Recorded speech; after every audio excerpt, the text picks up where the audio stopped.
Starting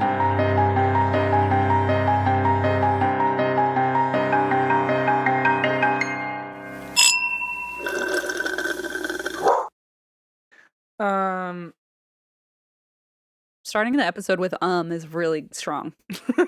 Are you an ummer or a hmmer?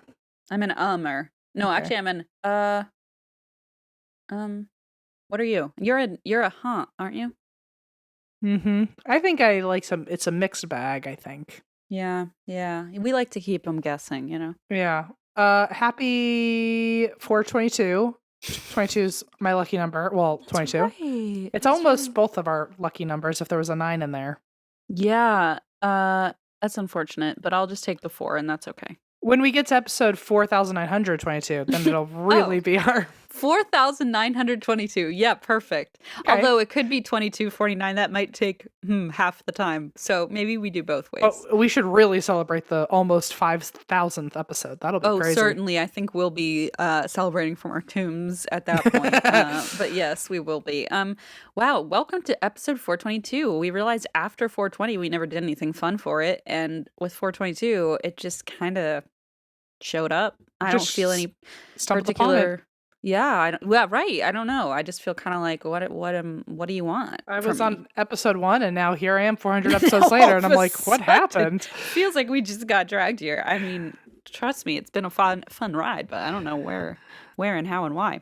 Well, how are you, Christine? Why do you drink this week? What do you drink this week? Oh, you know what? I was thinking, okay, so I've become really nutty because I knew this would happen when Eva and I came up with the joint plan to get everybody a Stanley cup, including ourselves, for Christmas.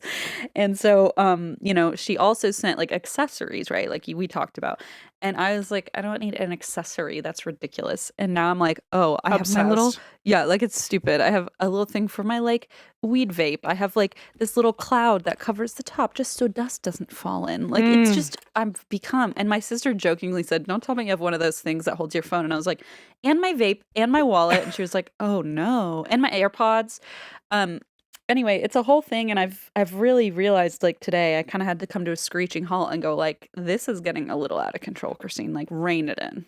You know? I do wonder, like, what the development team at Stanley was thinking when they did that. They were like, it's a purse for your cup, but actually let's make it an actual purse. Like, it's just gonna hold everything. Yeah, now it's like, do you want a little water with your purse? Versus exactly. Like, do you want a little purse with your water? It's like how your iPhone was supposed to be a phone plus other stuff, but plus now music, right? And then it's like, wait a minute. But now it just happened, like a phone is a side effect at this point. It's like nobody wants to use that part of it. That's like old decrepit technology. We don't need that. Yeah, why call? Yeah, I'm just gonna Zorg blast you instead. That's when you'll know I'm there. I'm sorry. Zorg blast was a crazy thing to say. I was channeling Zenon, literally, not figuratively. I was literally channeling her. Sometimes she pops in and she's like, I have something to say. She Where do you think I got this Stanley shit? Like, you think it was me? No, Zenon. That was a possession moment for sure. Mm-hmm. She Zorg blasted you. I got Zorg blasted right in my own eyes. Can we sell a shirt that says "I got Zorg blasted" by Zenon? And all I got was a stupid T-shirt. Yes, and yes. And the other thing is, although I wouldn't really want to mock my own trauma like that, but I guess if it's for money, if it's for merch money, sure. So what was I going to say real quick? Oh, so that's what I'm drinking. I just wanted to warn everyone, if it comes in screen, I have a very kind of minimalist background otherwise, and then all of a sudden this appears. So I just wanted to give a little bit of a heads up about that. And I do put my Zoloft in it as well, because I have a little like pill case and it fits. It feels worth like it if you couldn't fit your Zoloft. Thank you. It's like it was meant to be. And then I put a little Belvita. Okay, nobody really cares. Anyway. Why I drink, I wasn't really sure of a reason until I woke up at 4 a.m. and just went, oh my God, I just had a lucid dream. And I had to like run and write it down. And I haven't had one in so long. And it was, I also last night, this is the original reason I was going to say. I think I almost astral projected last night. Oh my God. And I got too scared. Okay, I get that. Yeah, because I mean, I'm on the subreddit too. And I feel like people say that a lot. Like, because your body starts like vibrating and humming really loud, and it almost feels like scary, you know? You have to kind of be like really relaxed into it, otherwise it's like scary and you resist it. But I was doing this like breathwork meditation, and all of a sudden I'm like, I feel like my arm is floating out of my body. And I was like, holy Forget shit. it. Yeah, it was the creepiest thing. And then I went to sleep and had a lucid dream. So I don't know if those are connected, but it was weird timing. And in my lucid dream, this is the stupidest thing of all that I finally realized. I have dreams all the time that I'm flying, but in my dreams, I think that's just the normal thing. Like in my dream, I'm like, oh, another day of flying. And then Oh, I see. today, it finally hit me in the dream. I was like about to jump out a window. It's always the same window, too. I'm always about to jump out the window to do my flying for the day. And then this time I went, man, I really wish this were a lucid dream so that I could like actually go fly somewhere interesting. Like it just sounds so crazy when you say it out loud, but in my dream I was like, just another run-of-the-mill flying session. And I like went to fly out the window and thought to myself, man, if only this were a lucid dream, maybe I can like pretend I'm in a lucid dream. Like, what are you talking about? I like gaslit myself into a lucid dream by going, let's pretend you're in a lucid dream, even though you're Maybe not. that's just the way to do it. So yeah, if you're ever like flying, it's probably not it's probably not like physical gravity reality. Like maybe it's reality in a way, but it's probably a dream, and you can probably go like do something awesome if you want. I had a dream last night that I was friends with Adina Menzel, and I remember thinking, I can't believe I'm friends with Adina Menzel. That feels like that shouldn't be real. And then it just kept it moving. I was like, that's like me in the flying. It's like, oh, just another day of flying, just another day hanging out with Adina. Boring. So infuriating. Who are we? I know. It's like, and so then when it hit me, and the stupidest part is, I don't think it hit me in the dream. I think it hit me when I woke up and I went, oh, cool. I turned my flying lesson into a dream. And then I went, wait a minute. What do you mean you turned your, like, my brain was still like, oh, wow, I can't believe I flipped my real life flying lesson into a lucid dream. And I woke up and went, you dumbass, that all was a dream. Like, come on, get it, like, focus. It's so frustrating. I had like such an ego to the idea. Like once I did that lucid dream where I was in an airport. I think that's been inspiring me to keep trying, because I feel like that kicked it back into gear. Well, for me, I thought, oh, now that I've done this, I can do it again. Right? And now it feels easy. It feels accessible, and then it's like not. And every time I've had a dream since, and I go, oh, that's funny. I can't believe I'm friends with Adina Menzel. Yep. Doesn't even occur to me. It's the wildest shit. It's like your brain goes, never mind. Yeah, I don't for like a while, it. And then all of a sudden it happens, and you're like, wait a minute, I'm back. You would think that the most insane dreams would be the ones where you're like, wait a minute, why is this happening? But it's usually something so mundane. Yeah. It's so infuriating. So then today I was like, okay, every time I go on my flying lesson, Christine, you're just going to check just in case. And maybe I go flying a lot in my dreams. I mean, I don't know. It felt like another fucking normal day of flying to me. Maybe you're always friends with Adina. So anytime you see her, just feel like I'll you let can her just know. check. Even if she's really here. Yeah. Even if we're really friends, I just got to check. I'll just go, Yeah. She'll know what it means. She'll know what it means. And then you won't be friends anymore. And like, yeah, you won't have to worry. And they'll be like, now I'm not dreaming. That's obviously most realistic. Yeah, Allison's like, ow, you just woke me up with that horrible shrieking sound. Anyway, so that's why I drink, because I got all excited, and then I realized, like, man, the brain is sometimes really stupid. How did you feel about the arm floating part though? Like, could you do it again once you realized it, or did it shut it off? It was almost like it almost felt like I had super sped up, like fast tracked the feeling I've gotten before when I dissociate like from my body, and I've done that a lot before for various reasons, but also sometimes just to see if I could like astral project, but I've never gotten past a certain point. It almost felt like that, but like supercharged. And I think it was like the breathing technique and stuff, and I was sort of like falling asleep. And so I think it was that combination. But yeah, it was definitely like more than I'd ever kind of gotten myself out.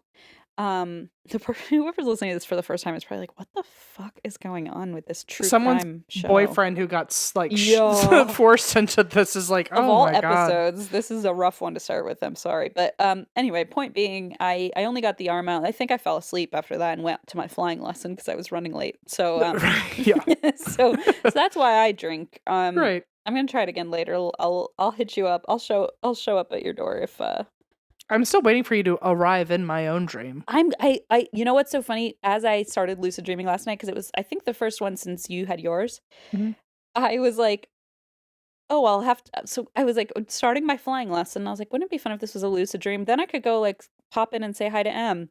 Too bad it's just a fucking flying lesson. Like, and then so when I finally was like, wait a minute, I think it's happening. I woke up and I was like, Christine, like you were this close. Your brain was trying to say, go pop over there. Go say hi. You know what's weird is I actually I can't remember the last time I had a dream and you were in it. I feel like I don't think you're ever in my dreams either. Isn't that weird? Maybe it's because we see each other a lot. Although I guess Blaze is in my dreams sometimes.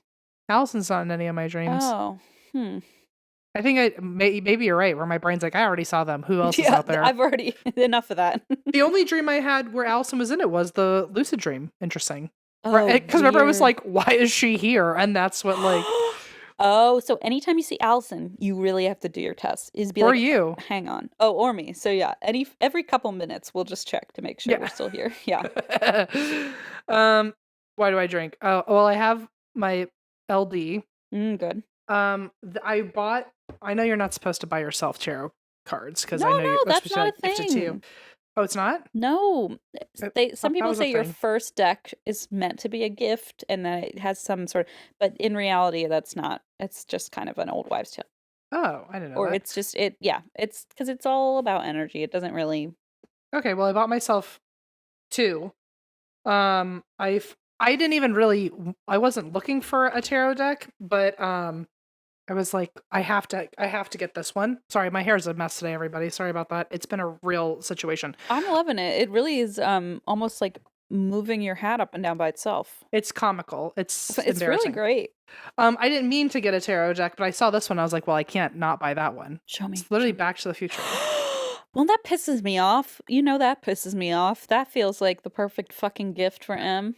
I literally just stumbled upon it. I get so annoyed when people find gifts that are perfect for them, and I'm like, damn it, you found it first. I did, well, because I didn't know about the wives' tale thing. I did look at Allison, and I was like, I think you're supposed to buy this for me.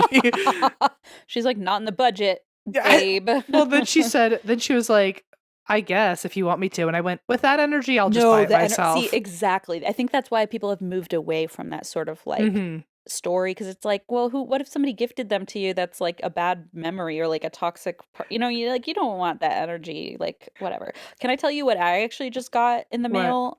Speaking of, sorry, this is, and it's right here, please hold. Okay. I promise it's worth it. The mystery is killing me. Anyway, the tower on this is the clock tower, obviously. They had some pretty interesting parallels.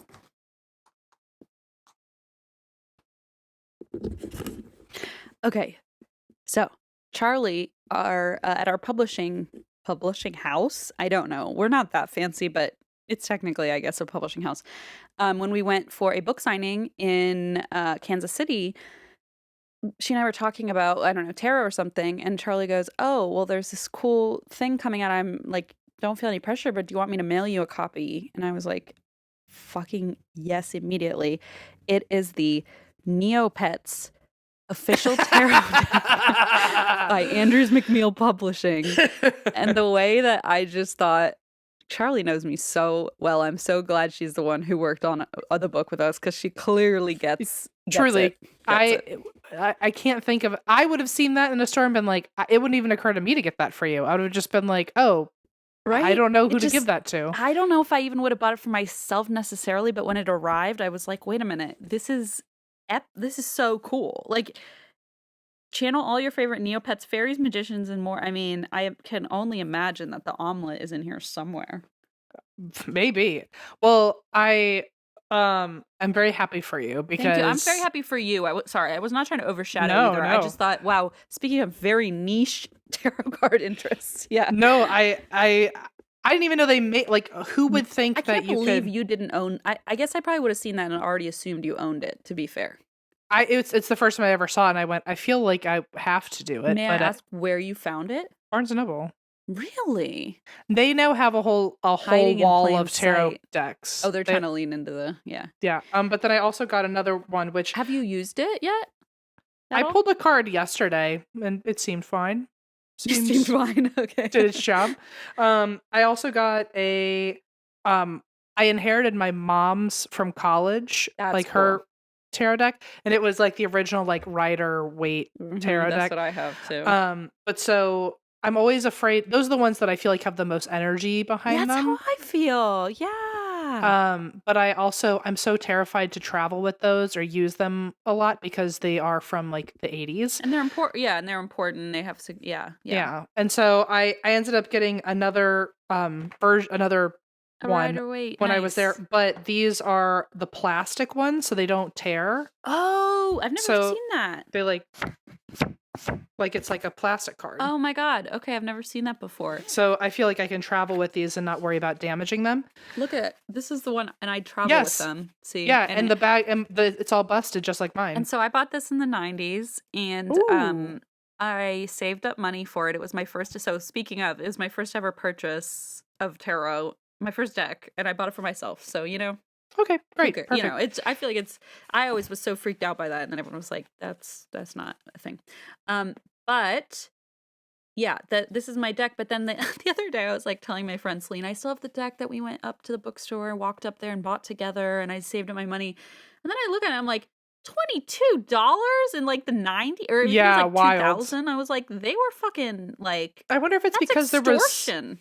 I went if it's because there were so few of them back then that like it was like definitely at one of those like very boutiquey witchy 90s shops that like went out of business eventually. Mystic shop. A mystic type thing where Celine and I would go in and go like, wow, and like look at the crystals. But yeah, I still have mine. So when you said like travel with, I was like, yeah, I've kind of mine have gone through it.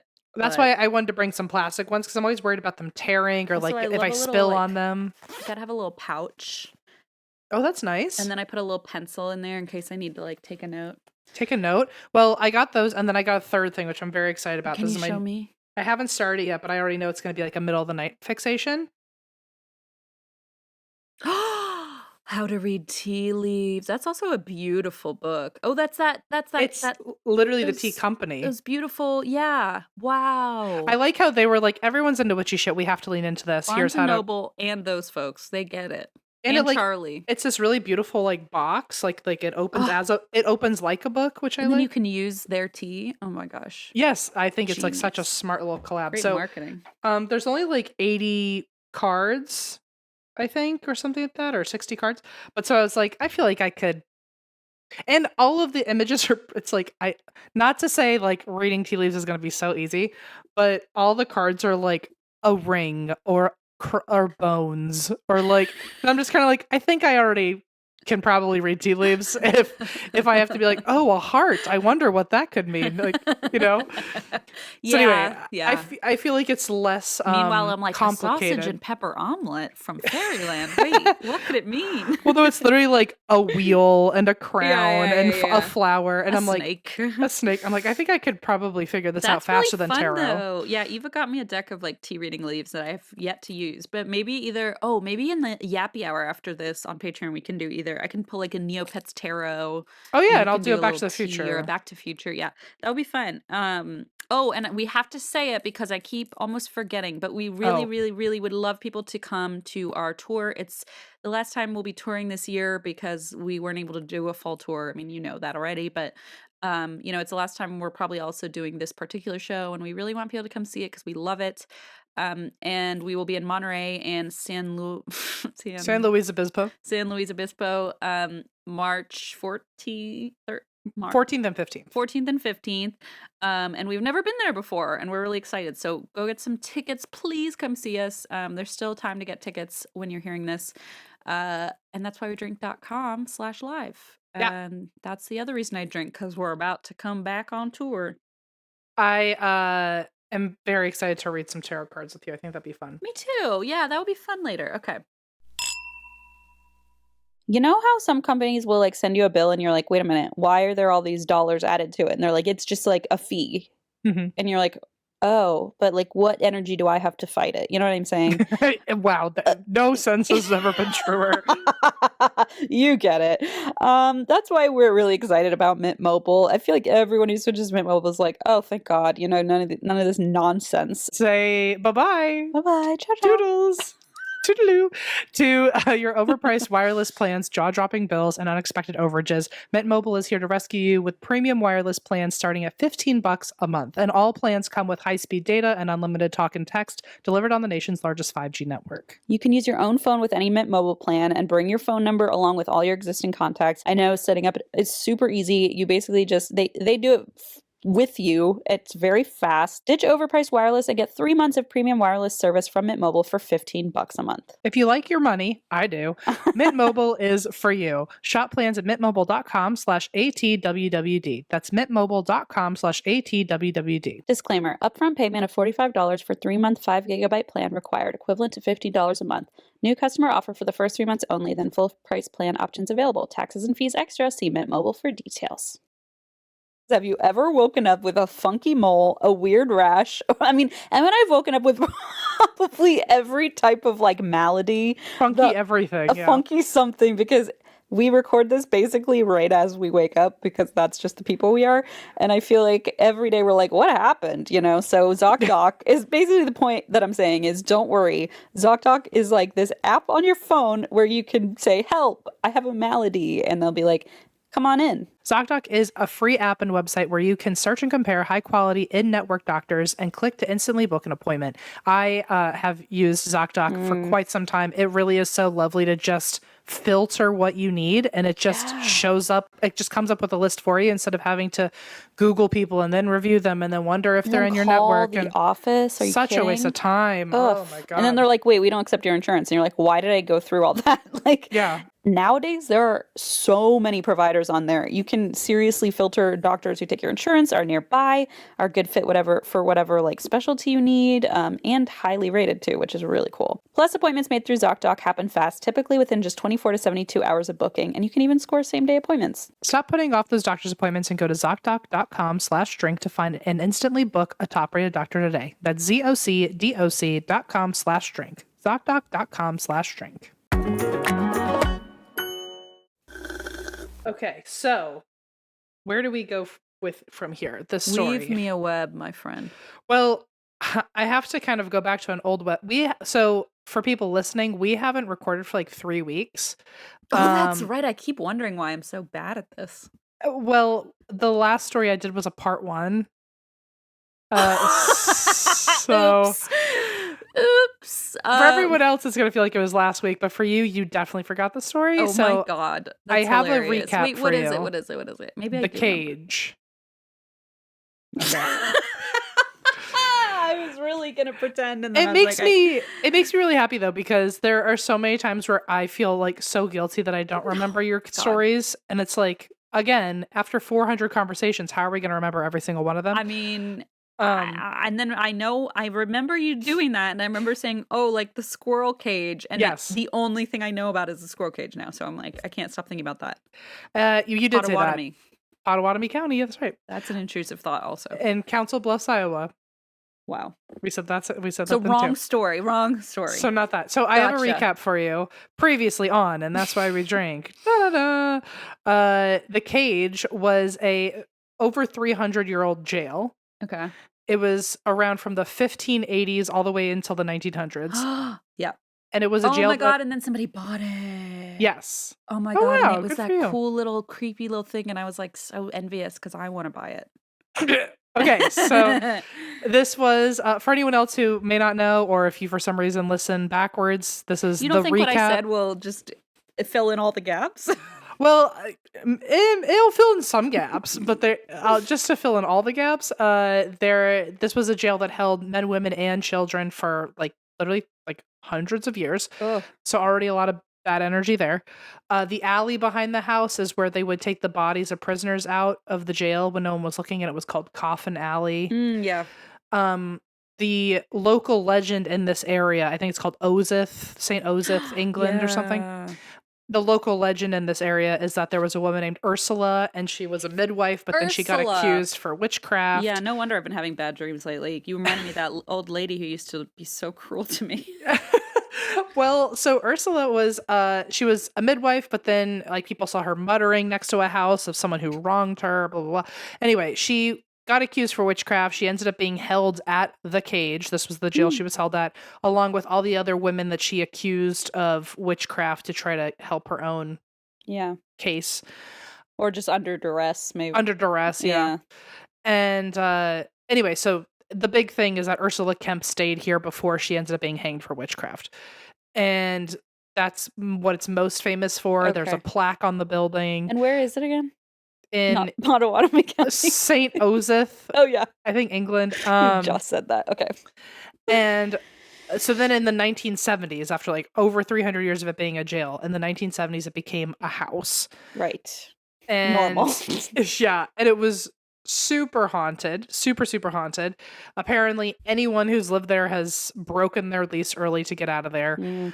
One tenant even died by suicide in the house, which has become associated with the hauntings here, of course. And 9 months after that suicide, this was now in 2005, a woman who's our age, 30 years old, her name's Vanessa. She moves in because she wanted to move back to her childhood hometown. And she saw this really cute historical cottage. And she had walked past it all the time growing up as a kid. And she was like, hell yeah, I'm going to get this house. And the realtor told her the house has like the one on 123 Coffin Alley. That one. Sorry, I just walked all over your line, which was so good, but like you're good. I just couldn't imagine anything better than a Zillow listing for like Coffin Alley. Anyway, I'm so sorry. Go on. Good. The realtor it calls her up, says 123 Coffin Alley. Are you sure? And says, actually, you know what? That's so crazy because the house has chosen you. That was what the realtor told her.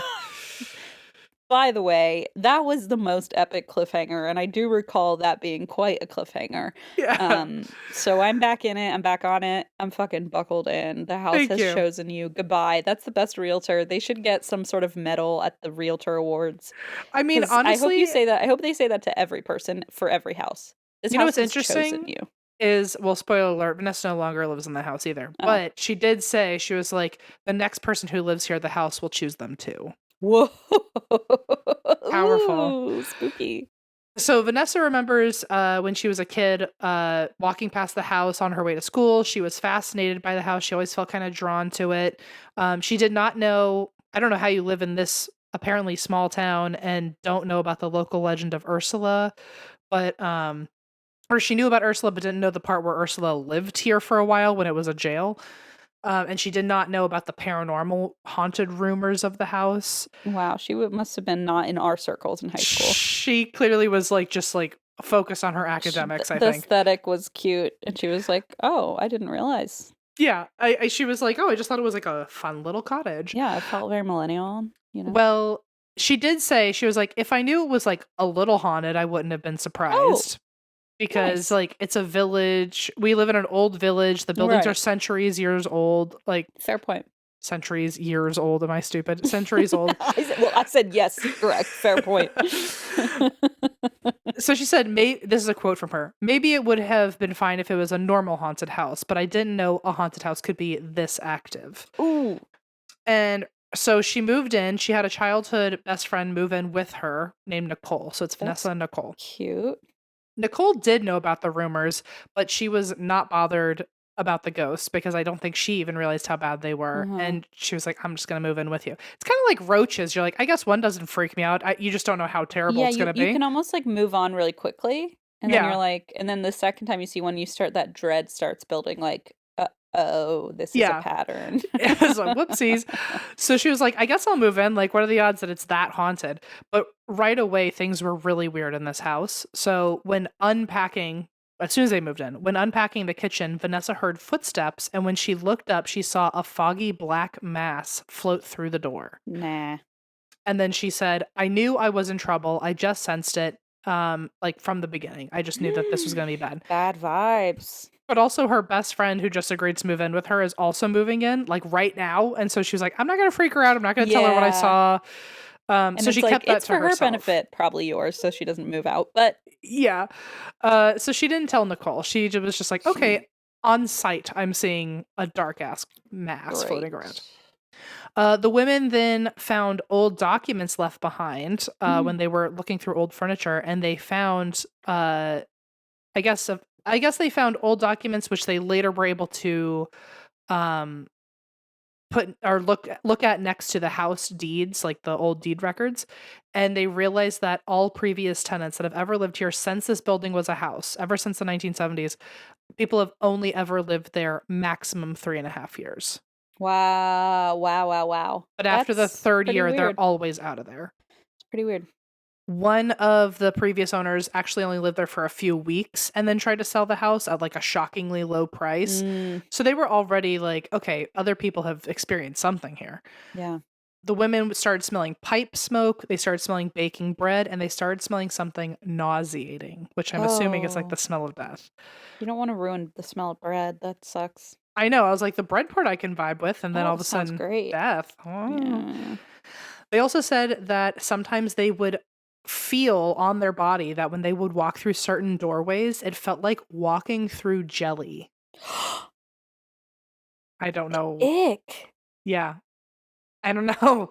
If I were a believer in ectoplasm, that's what I'd call it, right? Like, is it like just like there's so much energy, there's so much on you, and you're like, oh god, that's really fucking horrible. Yeah. They also felt something looming in parts of the house that used to be the original jail cells. There's one room that I think she literally called like the prison room or the jail room, and it was like where the original building was. Nicole's bedroom door would latch, or the door latch would shake violently, like bang, bang, bang, bang, bang, bang, bang. So it wasn't just like, oh, I heard something. It's like threatening. Yeah, something was clearly like trying to get in. Yeah. They would hear footsteps at night. Sometimes they would hear footsteps and then the door latching as if it walked to the room. They would see apparitions. One time early into living there, they found old photos in the house. And one night they came home from work and found the death certificate of the man who died by suicide sitting on the counter in pristine condition. No way. It was just sitting there as if someone put it there for them. No. And they later got in touch with that man's wife, and she was like, I have the only copy of that. So why is it? So even the wife was like, there's no reason that should be there ever. No. And also, like, he had died at this point, like, a couple of years earlier. So, like, the death certificate would be it would have a crease, and it was in pristine condition. Like, it had just been sat down. Appear? Ugh. Yeah. Hate it. What does that mean? Then later, I think that same day, Vanessa moved a rug that had been there and found an infestation of maggots underneath it. Oh. And she was like, too soon. Yeah, I hate to see that. Yeah, I hate to see it. One day she actually, there was a kid that knocked on their front door. And when they opened it, he was like shocked that somebody lived there. He was just like a kid walking by. And they were both stunned to see each other. And this kid, Freddy, he ends up being like a friend of the house, I guess. That's adorable. He told them that his grandma was a practicing witch, and she always said that anytime you walk past this building, it is so haunted that you have to knock 3 times on the door to acknowledge the spirits of the other witches who were there. Oh, so he was just doing it as routine, like, just acknowledge. Oh, wow. Oh, what a cutie pie. And then the door opens and he's like, yeah. But yeah, so I guess he was like, oh, I've been knocking on this door all the time. So I love that he embraces his grandma being a witch. That's adorable. I like that I like to think his grandma is like a little scary, and he's like, I have to do it just to make sure I don't. It's just not worth risking it. Well, so they end up finding out this is what he's about, and they're like, okay, well, anytime you walk by, if we hear 3 knocks on the door, we know it's you. They start making small talk with him when he comes to the house. Cute. Soon he ends up being a friend that they invite into the house. And one time while talking with him, Freddy said that a lot of times when he walks by, he sees an old woman standing in the window. Yeah, is that your aunt up there who lives up in the corner? Oh my god. I feel like he was like, yeah, didn't know how to mention that when we first met, but there's someone upstairs for sure. Yeah. Another time they invited Freddy in, and he said he wasn't worried about the house because his grandma had put a protection spell on him if he ever did go inside. Oh, on him. I thought on the house. I thought that was nice. Oh, he's just not worried about himself because he's safe. Yeah, he was like, well, I have no problem coming in now because my grandma put a protection spell on me. But you guys are in big trouble. But this is a quote from Freddy. He said, this is after he just said, my grandma put a protection spell on me. He said, as I walked in, clear as day, a man said to me, that shit won't work here. Oh my God. Oh, ew. That shit won't work here. Jesus. What the fuck? Yeah, I hate it. God. Another time, Freddy spent the night after an argument with his grandma, and he just went over there to Aw. crash. But the only place they Oh, had his for him. grandma's still alive? I thought she was like his spirit guide or something. No, Okay, he okay. lives with his grandma, I So think. she's very actively like, knock on that fucking door, Yes. Freddy. Okay, She's got like, it. if you're going to become friends with them, I'm putting a spell on you immediately. I thought it was like an homage to his grandmother. Okay, No. gotcha. It's much more present Which, like, danger. that probably means his grandma just put a spell on him, and now a ghost is like, oh, that won't work Like, here. Ha nice ha ha. try, Grandma. Well, lo and behold, that spirit sounds like he might have been right, because one night Freddy spends the night there after an argument with his alive grandma. And the one place they had extra space for him to sleep in was the prison room. And so Okay, but do you think when he left and said, I'm going to their house, and she's like, I could remove that protection spell? Oh, maybe. She was like, try it. Yeah. She's like, yeah, you want to fight with me? Yeah. Yeah, you know? Well, he crashed on the sofa in there, and this is a quote from him. I managed to fall asleep. It was very, very dark, and I kept brushing my face. It felt like there was something on it, like a spider. And I opened my eyes in the end, and I looked down, and next to me, I shit you not, there's a woman there, and she's on her knees, and she's stroking my head and brushing my hair. I can't scream. I can't breathe. I can't do anything. Eventually, the woman vanished. Ooh. Imagine just waking up and so like you already felt something on your face. Like, so was she just there with your eyes closed the whole time, or did she only appear when your eyes were open? Wow, that's such a good point. Was it like you projected? Wow, whoa. That's trippy. Mm-mm. I mean, Anyway, I would have been scared to see a spider, and then to see a person, it's like, who's brushing your hair, like actively putting their hand in your face, it's very invasive, or oh at least my very God. intimate, you know? And not saying anything. Like, is she smiling? Right, Like, right. do I want her to smile? I don't know. Does she feel like safe? Threatening? Yeah, I don't know. Anyway, I think that was Freddy's last time there. He was like, Grandma, the spell didn't work.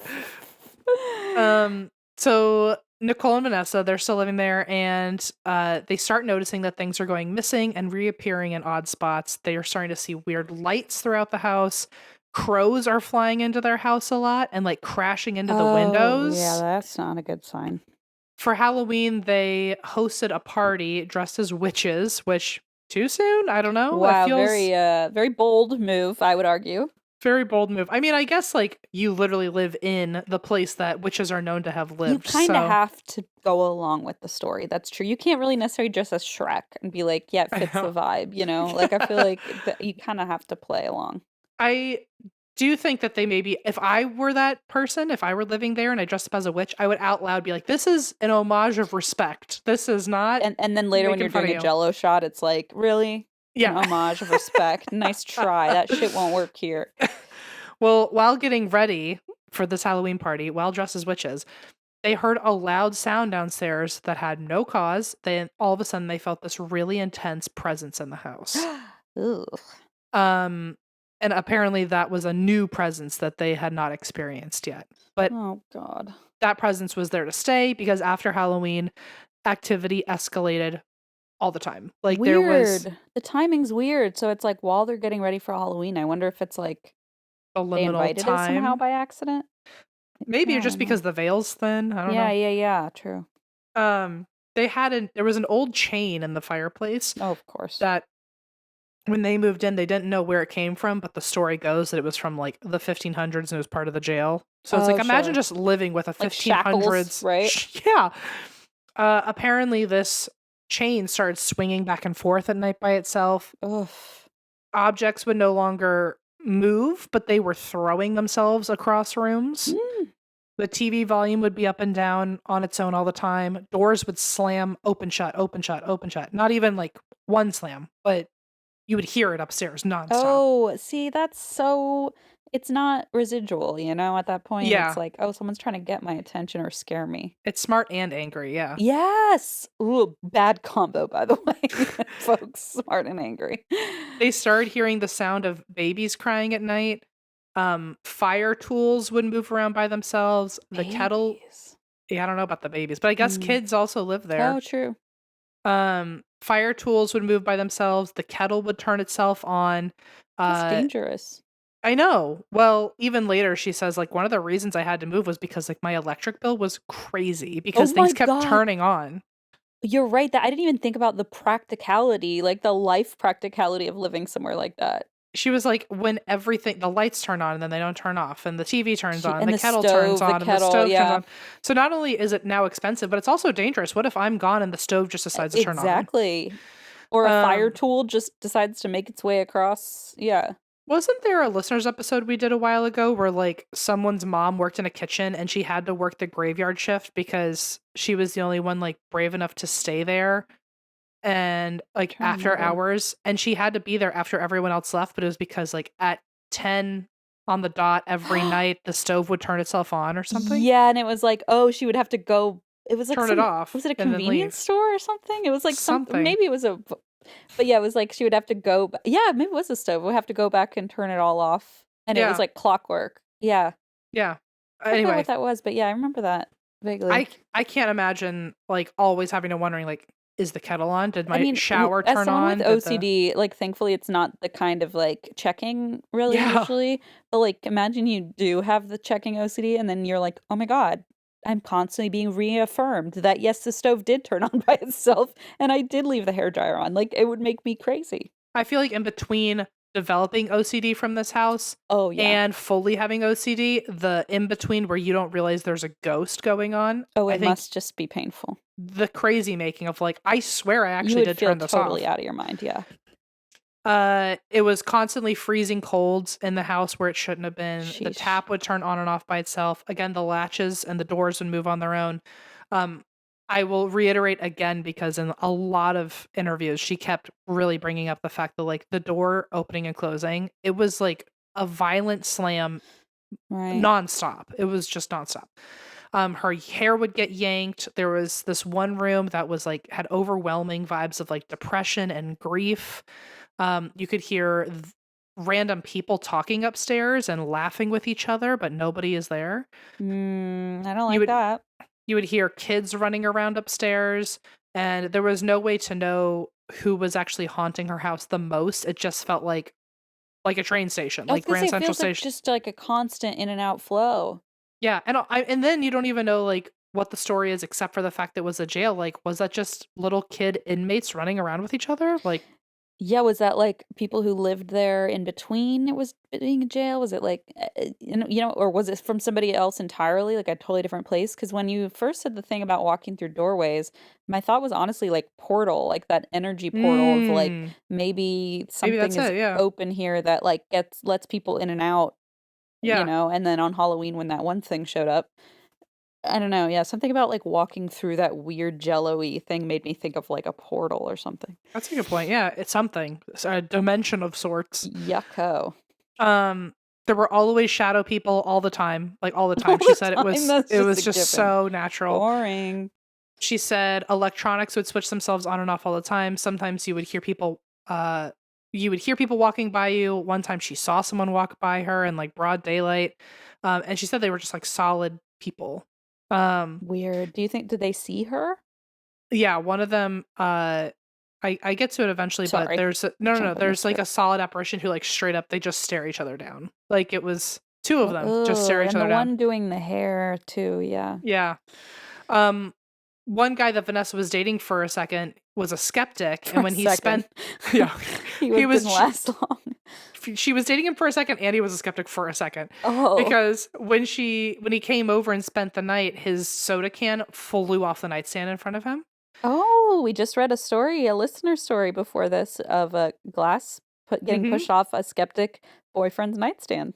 Yeah, it's always the skeptic boyfriends. That's nice. 3 times, she said, were like the big times she saw apparitions as clear as solid living people. 2 times were guys, 1 time was a woman. And she said that there were literally layers of spirits here, because they would range from nice to malevolent, and you just never knew who you were going to get. Oh, God. One of the nice times early on was the apparition of the woman that she saw. And she said that she saw the woman walk towards her. She was wearing old clothes, and she was holding a pear-shaped bowl of leaves. Pear-shaped bowl of leaves. Sure. Okay. The woman stuck her hand in the leaves and then over Vanessa when she was sitting down and then sprinkled the leaves on her. What? I didn't And then consent to this. and then just like walked away. I feel like I would have been like Literally, like, hold your breath. like, Yeah. oh my god, like, is it dust? Is it ashes? What is it?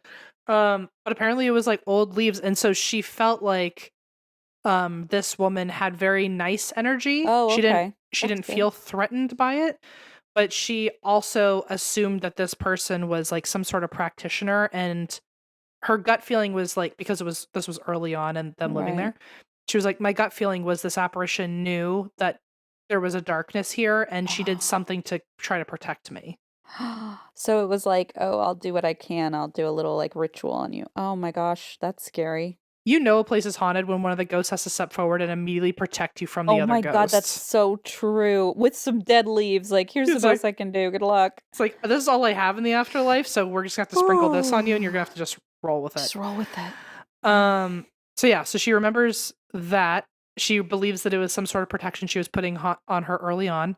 And another nice event that she remembers happening here is that her and Nicole, her roommate, were sitting in the living room, and all of a sudden they both look up and they saw these sparkling stars floating above them. Oh. And they said they were multiplying over and over again until the entire ceiling was like really bright. It looked like fireworks. And she even said to Nicole, she's like, are you seeing what I'm seeing? And they both witnessed the same thing. She said that was like one of the only nice things that ever happened in this house. I was gonna say, that sounds awesome. Did it just stop? And it just, I guess, faded away afterwards. Weird. Yeah. Just to put on a show? Yeah, I don't know what the purpose was. What's the point?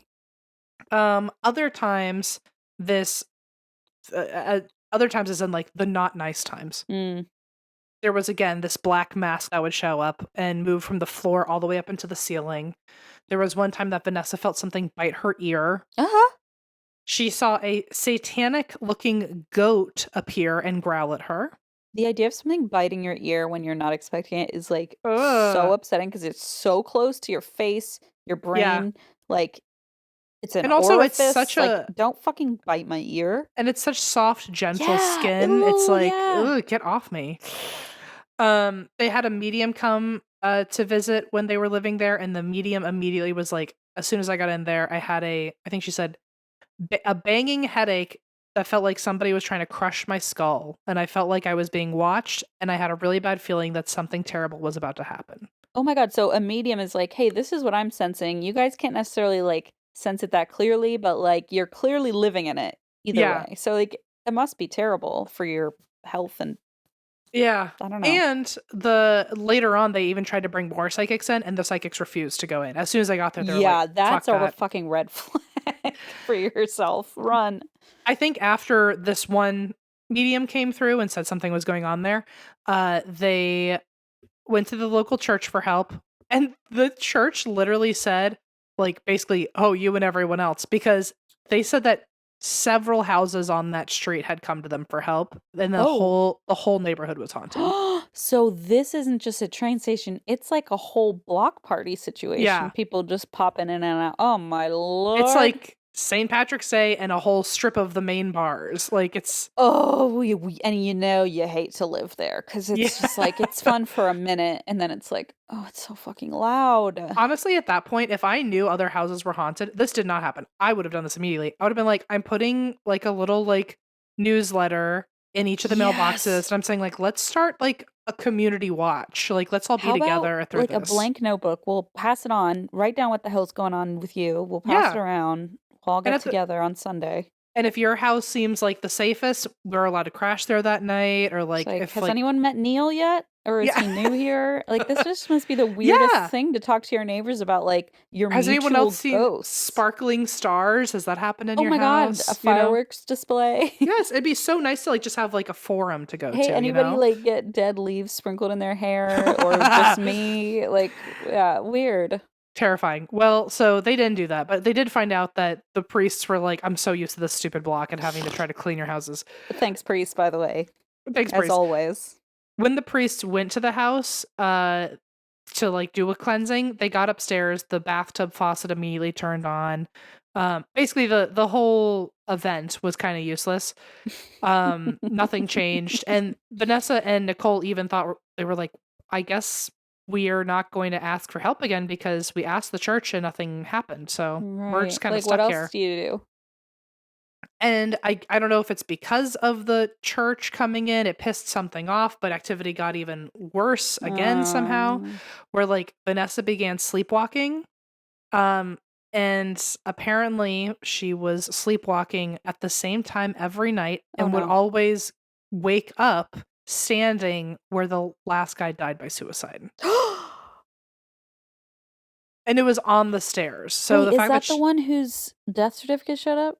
Mm-hmm. Oh no. So he's trying to tell them something or relive it, or oh no. Or like they're sensing his energy. Ooh, I just got like creepy chills. Because also remember there was one room where they felt like super depressed and grief and all this. So like maybe that was his room. And this is like kind of a sensitive line because I'm not trying to discount anyone's experience with like with a suicide or anything like that. But according to her, she was saying that she noticed when activity ramped up, it felt like the house was goading her and like starting to put thoughts in her head. And she would hear voices in her head whispering all the time, kill yourself, kill yourself, kill yourself. Oh my God. So I don't mean to like say like, oh, did he really like want that's to? the reason, right? Yeah. But I'm certain it can't help your overall mental well-being if you are hearing things like that. Yeah. That you can't explain. But she was hearing it nonstop, and it was when the activity was the worst. And this was at the same time she started sleepwalking and waking up right where he died.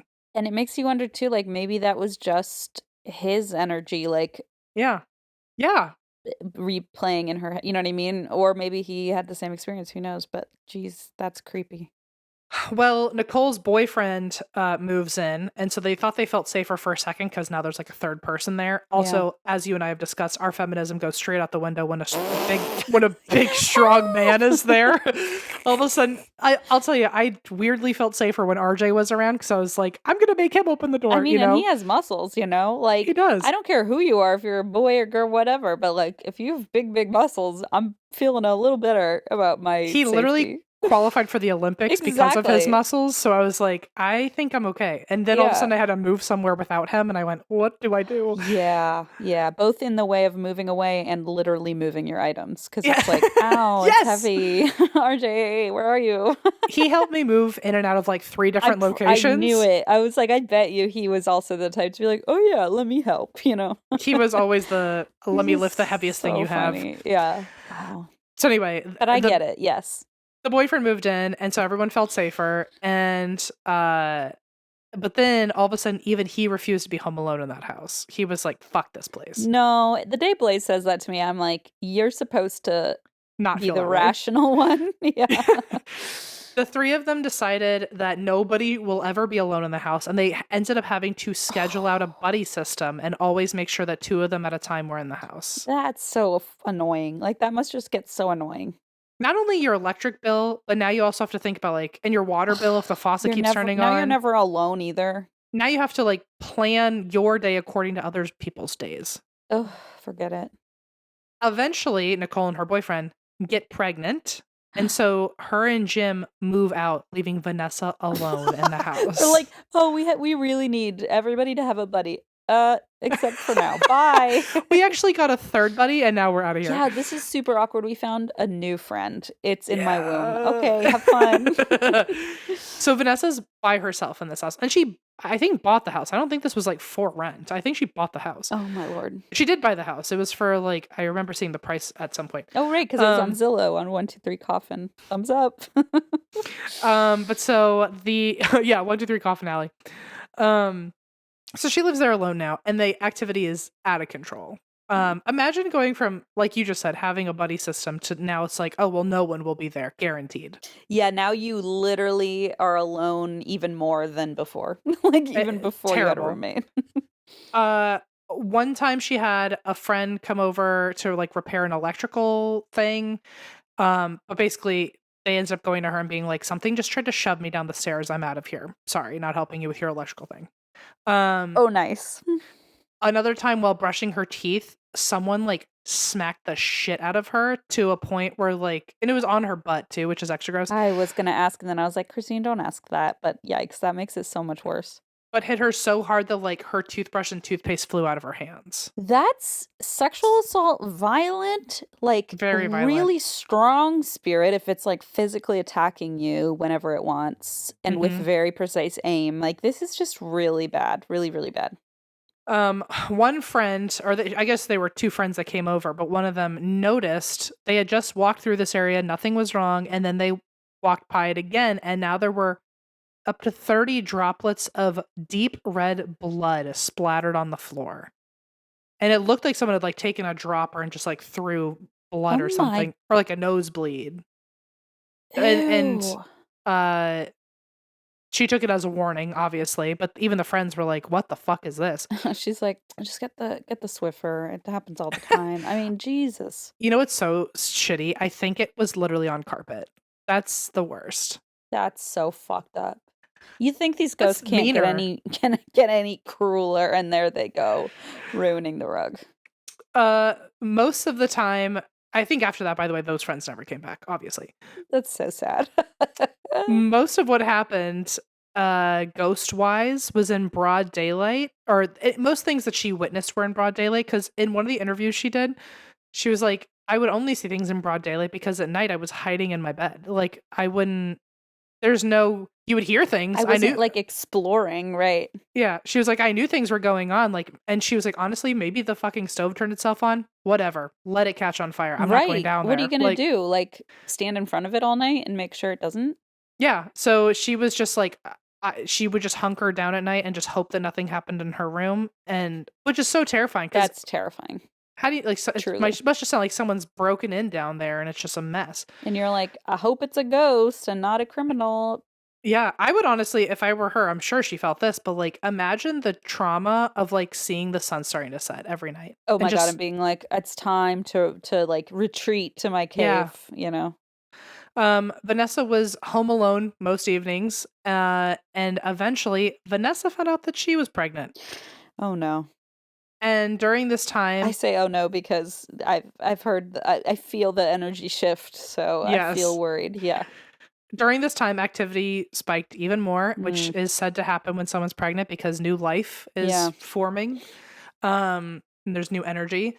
So now apparitions are showing themselves even more. This is a quote about an apparition she saw. I'm just watching TV and then I see this man, but I could only see him from the waist up. He was gliding very, very slowly, looking at me the whole time, gliding past the beams. I saw him looking at me. Oh. Apparently they just like locked eyes the whole time while he walked by. And slowly. I saw him so clearly. He even had laugh lines. He had black spiky hair and he had old-fashioned clothes on, but I couldn't see him from the legs down. And then she said that she did feel like he had relatively good energy, but felt like he was an inmate from the jail. Wow. But it was like a solid man just walking through your kitchen, locking eyes with you the whole time. That's amazing. And I really do trust that gut intuition. Like she had a feeling it was, because I do feel like a lot of times you can tell, like when you saw your grandpa and it was like, oh, it was him and you felt safe. Yeah. They just have a presence. So I feel like if she says, I felt like he had good energy and he was an inmate here, I'm like, that's probably exactly what it was. Yeah. Like, why else? Yeah. Anyway. And also, like, why would she, like, I wish she got a picture of it. I would love to see that. Or maybe she got a picture of someone. I don't know if it was that guy, but, which it'd be funny if he's just locking eyes and she just like takes her phone out. I was going to say, with the slow movement, you're like, hold still. Well, again, she's still pregnant. And while 8.5 months pregnant, she says, I was looking in the mirror and all of a sudden I felt 2 hands shove me and I hit the floor. And I fell into the spare room. If I were to fall the other way, I would have gone straight down the stairs. Jesus. So it was almost to be like, I could have fucked you up if I wanted to. That's when I always wonder that line of like, can they push you down the stairs or can they only push it so far? You know what I mean? Like, is there an energetic boundary or something? Yeah. Because very rarely do you ever hear about someone actually falling down the stairs in a haunted house. You know what I mean? I mean, I guess you hear people like, if they're on a tour, like walking down, you feel someone kind of push them a little bit, but not aggressively shove them. Yeah, you know? I feel like that's when it's really, really bad. Yeah. Vanessa later gave birth to her son. His name was Jesse, and she refused to leave him alone in the house, obviously. Yeah. She slept next to him in the house, in like the newer renovated area from the 70s, because she was like, at least it has less connection to things. It's not the prison room or whatever. Yeah, and I think she slept like in the bed with him, or like in a like she was like, fuck the rules of like how to make your baby sleep or put it in a bassinet or something. She was like, I need to be near that baby all the fucking time. Like something would happen. The one time she did leave him alone for like a second, I think just to go to the bathroom, something shoved him off the bed, and he's a baby. Like, so like he didn't get hurt, I don't think. That's fucking terrifying. After that, she was like, oh, so I'm just never going to have a second with him not in my arms. Yeah, got it. The last 6 months that they did live there, she and Jesse stayed in one room only. If she was in the house, she was in that one room. She barely ever went into any other part of the house unless she had to. Like, parenting's hard enough, and now you're like trapped in one room because you're scared of things you can't even see, you know? Yeah. I think she was in some rooms like during the day, but at night it was like, I don't even want to go to the bathroom. I'm just going to sit here and just make it work. Yeah. There were even nights where she was so scared to go into the house that she would sleep in the car with Jesse, or she would stand outside in the snow and just like stall. That's and just so like sad. Try to be like, how long can I be out here until we have to go inside? Not only was she fed up, like I said, with being scared of the ghosts, but also the expensive upkeep of dealing with them. She said it was causing her a fortune because so many things would just turn on and stay on all night long, or if the ghosts knew she didn't want it turned on, it would stay on. Right, and if they're like having cold breezes and stuff and you're trying to heat the house, like... Yeah. One night she did have to go downstairs for a second. I forget what the reason was, but she had to iron a shirt. I think she like had to wake up early and go to work or something. But she was so exhausted, and she was like, I'm just going to run downstairs and iron the shirt really quick.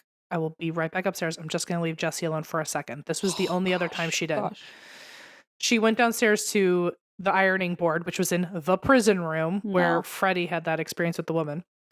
And this is, I guess, where they kept like Jesse's toys. Leona's office, Jesse's office, but it's the prison room. And so she's like, I'm just going to iron the shirt really quick. And while ironing, all the toys on the floor turned on and started moving around by themselves. At her feet. Like, imagine them just bumping into your ankles. And going like, give me a hug, or whatever the fuck. Yeah. She even said 4 or 5 of the Thomas the Tank engines all at once started chugging around her feet. Like, just around her. It's like a little carousel. Forget it. She had a gut feeling that this was some sort of warning sign about, like, these are Jesse's toys, like something's going on with Jesse. So she freaks out, she sprints upstairs, or she tries to get upstairs, but on the stairs, a solid man is standing there. No. And these are thin ass stairs, like one person at a time. So he is standing in her way. Blocking. From her baby. This area of the stairs, by the way, is where the man who died by suicide died by suicide. So we don't know if it was that guy. The theory is that it was that guy, one, because it was in the same spot where he would have died, but also this was the only ghost that ever had modern clothing on. And the guy died only a year before she moved in. Oh, wow. So it's almost like that could either be a real person or oh, God. Yeah. But so it was the only time she ever saw someone in modern clothing. Interesting. And he was standing there just like in her way. Just like not. Oh, God. So she had no other option except to run past him or through him or something. Like, what else do you do? The adrenaline is like crazy. So she ran upstairs and Jesse was fine. But I wonder if like the stuff in the room started going off to make her walk towards Jesse to see the man, you know? Yeah, it feels like, what was the plan? Like, was it to scare her into seeing the guy on her way back as like a threat? Yeah. Was it like to protect the baby? Yeah, who knows? But anyway, after this, she knew like, I'll never have a second of peace here. We have to move out. So they did move out, but allegedly when the moving truck got there, the driver also saw a woman in the window. Dun, dun, dun. At one point, one day, Freddy's knocking on the door and they don't answer. And Freddy's like, oh, they finally left. Wow, it took them long enough. Well, at one point, Vanessa, like I said earlier, looked through the deed records and saw that at this house, nobody had ever lived there beyond 3 years. And what are the odds she left on her 3rd year too? Wow. So, desperate to make ends meet because she like had a mortgage to pay. Horrible. She was trying to rent the Cage. It's still called the Cage, by the way. She was trying to rent it. That really needs a new brand, a brand refresh, you know? She was trying to rent it out to like family members, but then they only like made it like 2 months and fled in the middle of the night. She had some friends interested, but they were like, we want to bring a psychic in first. The psychic refused to go in. So she did not know what to do. So in 2010, it's been 5 years since she's been owning this place. She lived there for 3. I think 2 of them, she's just paying the mortgage on a house she doesn't live in. Yeah. Eventually she contacted the SPR, which we don't ever talk about these days, but the Society for Psychical Research. Which I forget that they still exist because I think of like Sir Arthur Conan Doyle. I know, it has such a long history. But so she contacted them and they went to the house and they said there was a strong case that this was haunted, which I hate that still doesn't feel like enough to me. I agree. It's like, wow, thanks. But they said because so many people have witnessed activity here, that alone made it a strong case. And I guess by them researching it or going into it at all, this brought like news to the paranormal world that the Cage was super haunted. Like the SPR went there. Right. Okay. So like it's like in the US when Zach Bagans goes there. Yeah. It's like not like, or when actually to me it reminds me of when Guy Fieri goes somewhere and all of a sudden he's like stenciled on the wall and you're like, oh wow, this means something. You know? The SPR should have like tagged themselves on the wall. They should get themselves one of those like a can of spray paint at least. Yeah. So this struck up interest in the paranormal world. So Vanessa leaned into this and started advertising the house as like a paranormal destination for ghost hunting. And so that's the rebrand. I love it. She started charging people to stay and investigate. And one investigator. I'll invest. I'm not going to invest. This is an angel investor. Worst business decision. I know. One investigator that came through or like paid to stay there ended up getting like burns and blisters on their legs, which this is where I also say another reason why I drank this week. I forgot to mention this at the top, but we were dog sitting and I have an allergy to dogs that like shed quite a lot, and usually after like a day, like my throat's kind of scratchy, but then it goes away because the dog goes away after a day. We've never had an extended stay with a dog like this. Right. And it went from a scratchy throat to a swollen tongue, and then all of a sudden my tongue started getting cysts on it, like blisters on my fucking tongue. I was like, this is hand, mouth, and foot, whatever, all over again. This sounds like the plague, the bubonic plague. I was like, what the fuck is going on? I've never heard of that. And I looked it up, and I guess that's like it's called like oral allergy syndrome, but I think it's mainly for like food. Like if you eat something, then your tongue gets swollen. Pineapples and things like that do that a lot of times to people, like tropical fruits. Yeah, I don't know like why a dog just was it a tropical fruit, or are you sure it was a dog? Well, I was like, maybe a dog hair got into my mouth that had dander on it or something. I don't know. I mean, you're probably just breathing it in, and it's like aggravating your. I guess so. If anyone's got sell those filters for like your air vents or whatever, because they're like, oh, the pet dander and stuff. Like it might just be in the air, and you're. Well, we turned an air purifier on, and like within a day, it's like going away. Oh, so good. I was gonna say, did it say red? Because when we do that, and it's like red emergency level, and I'm like, oh, good. No, that's just like California air in general. That's true. You're sorry, too soon. But that was another reason why I drank, and I forgot to mention at the top that if anyone is like an allergy specialist, what the fuck was that? Because that was crazy. Like, Em doesn't go to doctors. Em just gets diagnosed on Instagram with pink eye, and over the podcast with a hand, foot, and mouth. That pink eye sucked last week too. I'm like, nobody knew you had pink eye except everyone on Instagram, and everyone's messaging me. I'm like, what pink eye? What are you talking about? Well, I was just like. You know, I'd never had pink eye, and I've never seen anyone with pink eye. You're literally so probably the first person who's never had pink eye in history. know. I'm honestly impressed that I made it 30 plus years before having pink eye. And mouth disease. Will your mom keep you in a bubble? Yes. But so I was like, what the fuck is this? And everyone was like, babe, that's pink eye. And I was like, I literally took one look at it and went, I had that like 6 months ago, dude. That's pink really? eye. Yes. It was the first time, hopefully the last time. Conjunctivitis.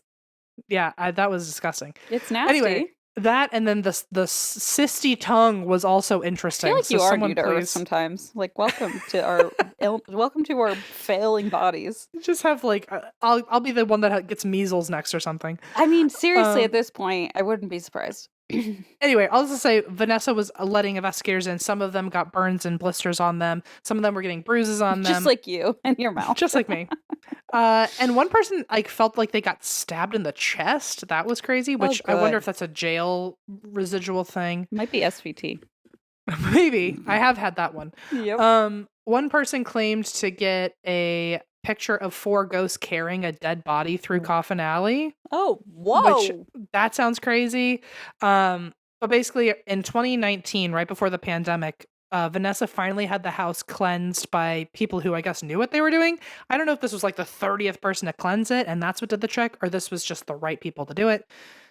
But the house was finally cleansed in 2019, and there's definitely still stuff there, but this was the first time Vanessa could come back inside and feel safe and like do interviews or talk to like ghost hunters. That long. That I would still be probably traumatized. I don't know that I'd even ever go back in.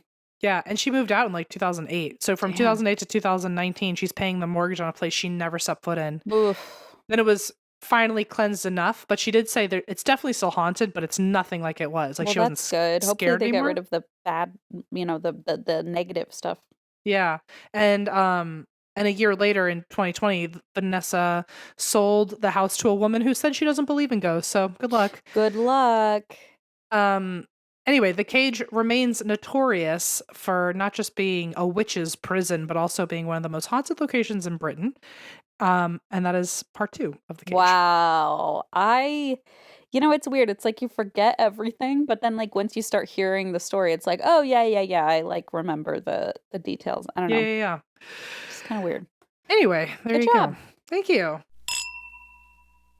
Gio, my beautiful boy Giovanni, does not shed a single fur. He doesn't. He has hair, I guess they call it. Well, I have hair too, but guess what? I fucking shed, okay? And I don't know what the problem is that Gio gets to have like this luscious head of hair. But I will say, ever since I started using Nutrafol, I will claim this to the day I die, that Nutrafol has changed my hair for the better. My hair doesn't shed as much in the shower like it used to, come out in clumps and things like that. Nutrafol is the #1 dermatologist recommended hair growth supplement brand, trusted by over 1.5 million people. See thicker, stronger, faster growing hair with less shedding in just 3 to 6 months with Nutrafol. Everyone's root causes of hair thinning are different, so a one-size-fits-all approach to hair growth doesn't cut it. So I use Nutrafol, the women's version before Leona, then I use the postpartum version. They have a plant-based version for those who are vegan. Nutrafol actually clinically tests final formulations to ensure their efficacy. I think that's why it actually works so well. In a clinical study, 86% of women reported improved hair growth after taking Nutrafol Women Hair Growth Supplement for 6 months. Start your hair growth journey with Nutrafol. For a limited time, Nutrafol is offering our listeners $10 off your first month subscription and free shipping when you go to Nutrafol.com and enter promo code DRINK. Find out why over 4,500 healthcare professionals and stylists recommend Nutrafol for healthier hair. Nutrafol.com, spelled Nutrafol.com, promo code DRINK. That's Nutrafol.com, promo code DRINK. I've got a lot of problems. You've got a lot of problems, and a lot of them were exacerbated by the concept of grocery shopping, especially having a third person in my house. All of a sudden, I'm like, I can't just buy stuff for 2 people. I need to figure out like multiple meals for multiple people, somebody who exercises all the time, someone who loves candy, that's me, and then Leona. But Hungryroot stepped in and said, don't worry, they build a grocery cart for you and it comes straight over here. I don't even need to go to the store. Imagine a personal shopper, but it's food. I mean, hello. They take care of the weekly grocery shopping, recommending healthy groceries tailored to your tastes, nutrition preferences, and health goals. And like Christine said, even if you have a kid in the house, they'll come up with multiple plans for multiple people. If you're dairy-free, high protein, that sort of thing, they really make it easy. It's super clear, and they fill your cart with like a full cart, and then you can say, that all looks great to me, which is usually what happens. Or if you want, you can trade out a few things. You're going to love Hungryroot as much as we do. Take advantage of this exclusive offer. For a limited time, get 40% off your first box, plus get a free item in every box for life. Go to hungryroot.com/drink and use code DRINK. That's hungryroot.com/drink. hungryroot.com/drink, code drink, to get 40% off your first box and a free item of your choice for life. hungryroot.com/drink, code drink. Hello, everyone. It's me. Leona's here too. We're playing with slime, and I've only ruined several pairs of pants. Anyway, I wanted to pop in real quick from behind the scenes to let you know I messed up. I know, shocking. Really a one-time thing for me. Feels like really unfamiliar territory. But no, seriously, I was supposed to do part 2 of Billie-Jo Jenkins, and then Em and I took like a long time between recordings, and I somehow completely spaced and thought I had already done it, but lo and behold, I hadn't. So I'm so sorry. I accidentally forgot to do part 2 on this episode, but that means it is coming out very soon, and it will be in your feed shortly. So please stay tuned for that. Again, I apologize. You're playing with it? Yeah. All right. Do you want to say bye to everybody? Yeah. Bye, everybody. All right. So I have a pretty bananas story today. This one is one that I feel like will haunt you, will haunt people. It's really upsetting. Okay.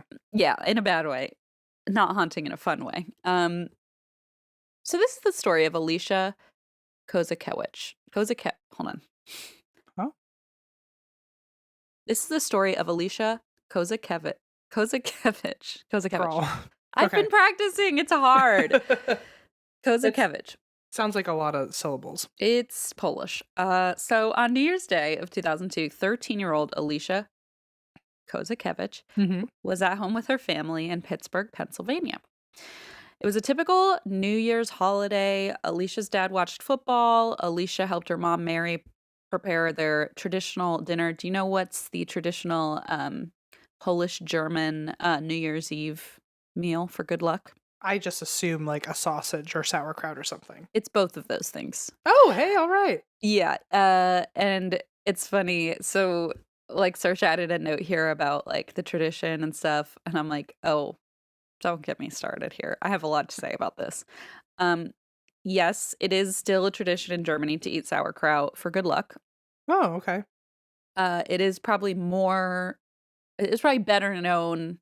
I wouldn't say better known, but it's also common in like the Pennsylvania Dutch communities over here in my neck of the woods, where Pennsylvania Dutch is typically more German anyway. They're not actually Dutch. It just sounds like Deutsch, Dutch, fun fact. Sure. But I know I've talked about that before in here. But for example, the Amish. So a lot of those traditions kind of came over here, but it's still traditional on New Year's Eve, which, by the way, I know I've also said, but it's called, do you remember the name of the New Year's Eve holiday? Sylvester. Oh, yeah. And on Sylvester, it's also traditional to give little piggies for good luck, or 4-leaf clovers. Is it because sausage is made of piggies? I mean, probably. Yeah, probably.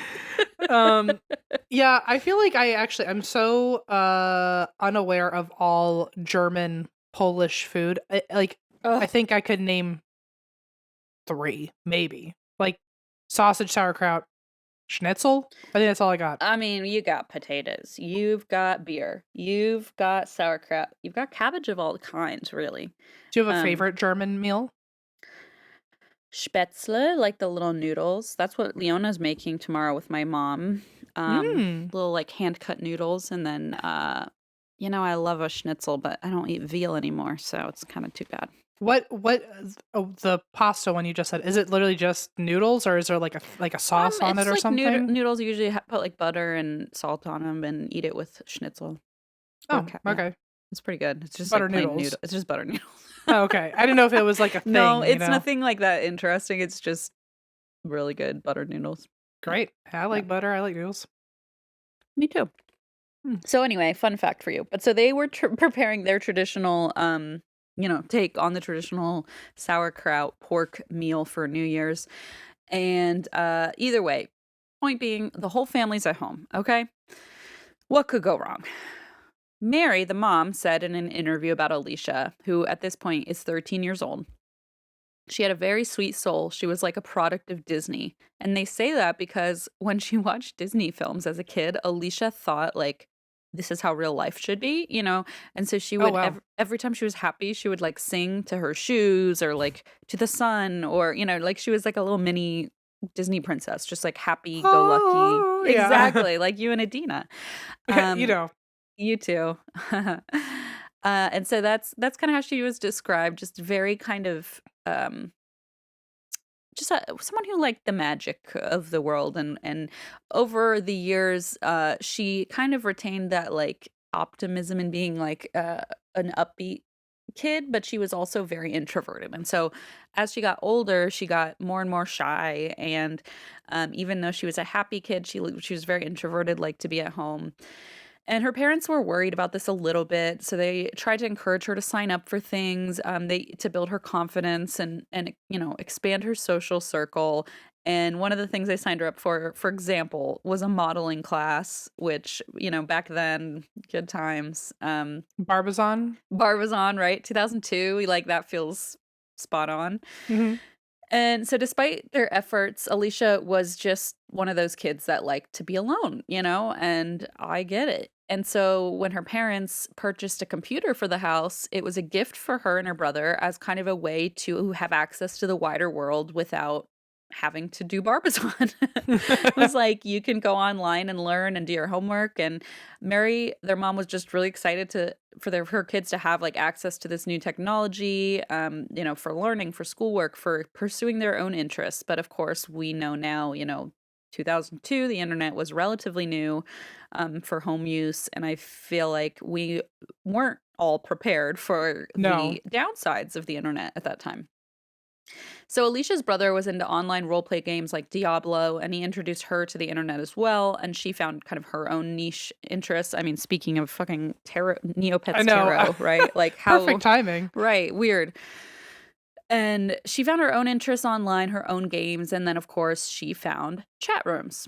Uh-oh. So Alicia started hanging out on AIM, on Yahoo Messenger, just in the different forums.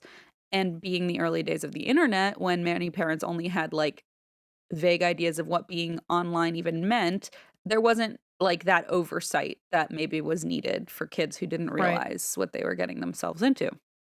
Were you ever were you ever in like just like the public chat rooms on AIM? I was too. It was a lawless land. It wasn't AIM though. It was on something else, like oh really? Yahoo or one of those. Like I used AIM for like friend groups, but I think I was on some like random game, and I remember like weird shit happening there and being like, I think it was weird everywhere. Yeah, it had to be. I'm sure it was, because there was no fucking. It was like the Wild West, Like it's like how AI is now. Like nobody knows what to do because it feels like we don't have any rules yet or any like structure. Yeah, I remember because I feel like there was like a few tabs on AM of like away message, settings, and then there was like groups or I think I just was online. Not interested in that for some reason. I just wanted to try it because there was like categories. It was like video games or movies, and so I would click into movies and it'd be like, "What are you wearing?" And I'm like, "Ah!" No, literally, it was just like, "Wow, you're not safe anywhere," No. And so, thank God, it was at least those obvious ones that we encountered, right? But like. There's so much more sinister stuff out there. So meanwhile, like kids were becoming experts on the computer because you're young, you are a quick learner, and suddenly you know how to like do code to make a cool MySpace with pink skulls on it, Like that's what kids do. So they're chatting with classmates, they're building websites, they're interacting with people from all over the world. And Alicia, being introverted, of course, this was like the perfect outlet for her. She could meet people that shared interests, that maybe weren't fellow Barbizon members, like people who actually shared, her interests. And she would spend hours on the computer. And she often went to school exhausted, and she would tell her friends she was up all night chatting with her friends online. So, this was already becoming a slight problem because her parents didn't realize she wasn't being fully honest with them about how late she was staying up and that she was losing sleep. And Mary was just happy that her kids seem to like the computer so much, which is so funny nowadays. That's like, oh, you just want your kid off the tablet, and it's like, wow, she's just so thrilled they liked the videos on the internet, I'm like, oh man, the golden days of just to be young again. Yeah. So anyway, we're back at New Year's Eve. So it's the family, and Alicia has an older brother, by the way, who's 10 years older, and his girlfriend's over for dinner as well. It's Alicia, her parents, her brother and his girlfriend, and her grandmother as well. So when she finished her meal of sauerkraut and sausage, she complained of a stomach ache. Probably. I wonder why. Can't imagine why. And she asked if she could go lie down for a while before dessert. So her mom's like, sure, lay down. We'll call you back when dessert's ready. So like 10, 15 minutes later, Alicia's older brother goes up to knock on the door and say, hey, dessert's ready. And, he's 10 years older. He goes up there, he knocks, and then he calls back down to his mom and says, Mom, Alicia's not up here. And his mom's like, well, don't be ridiculous. She just walked up there 10 minutes ago. Where could she be? Mm-hmm. So she goes up there and she's like totally confounded by this because she thinks, of course she's up there. It made no sense for her to be anywhere else. She's always at home. She's a homebody and she's just a happy kid at home and she just went up to her room. Where the hell else would she be?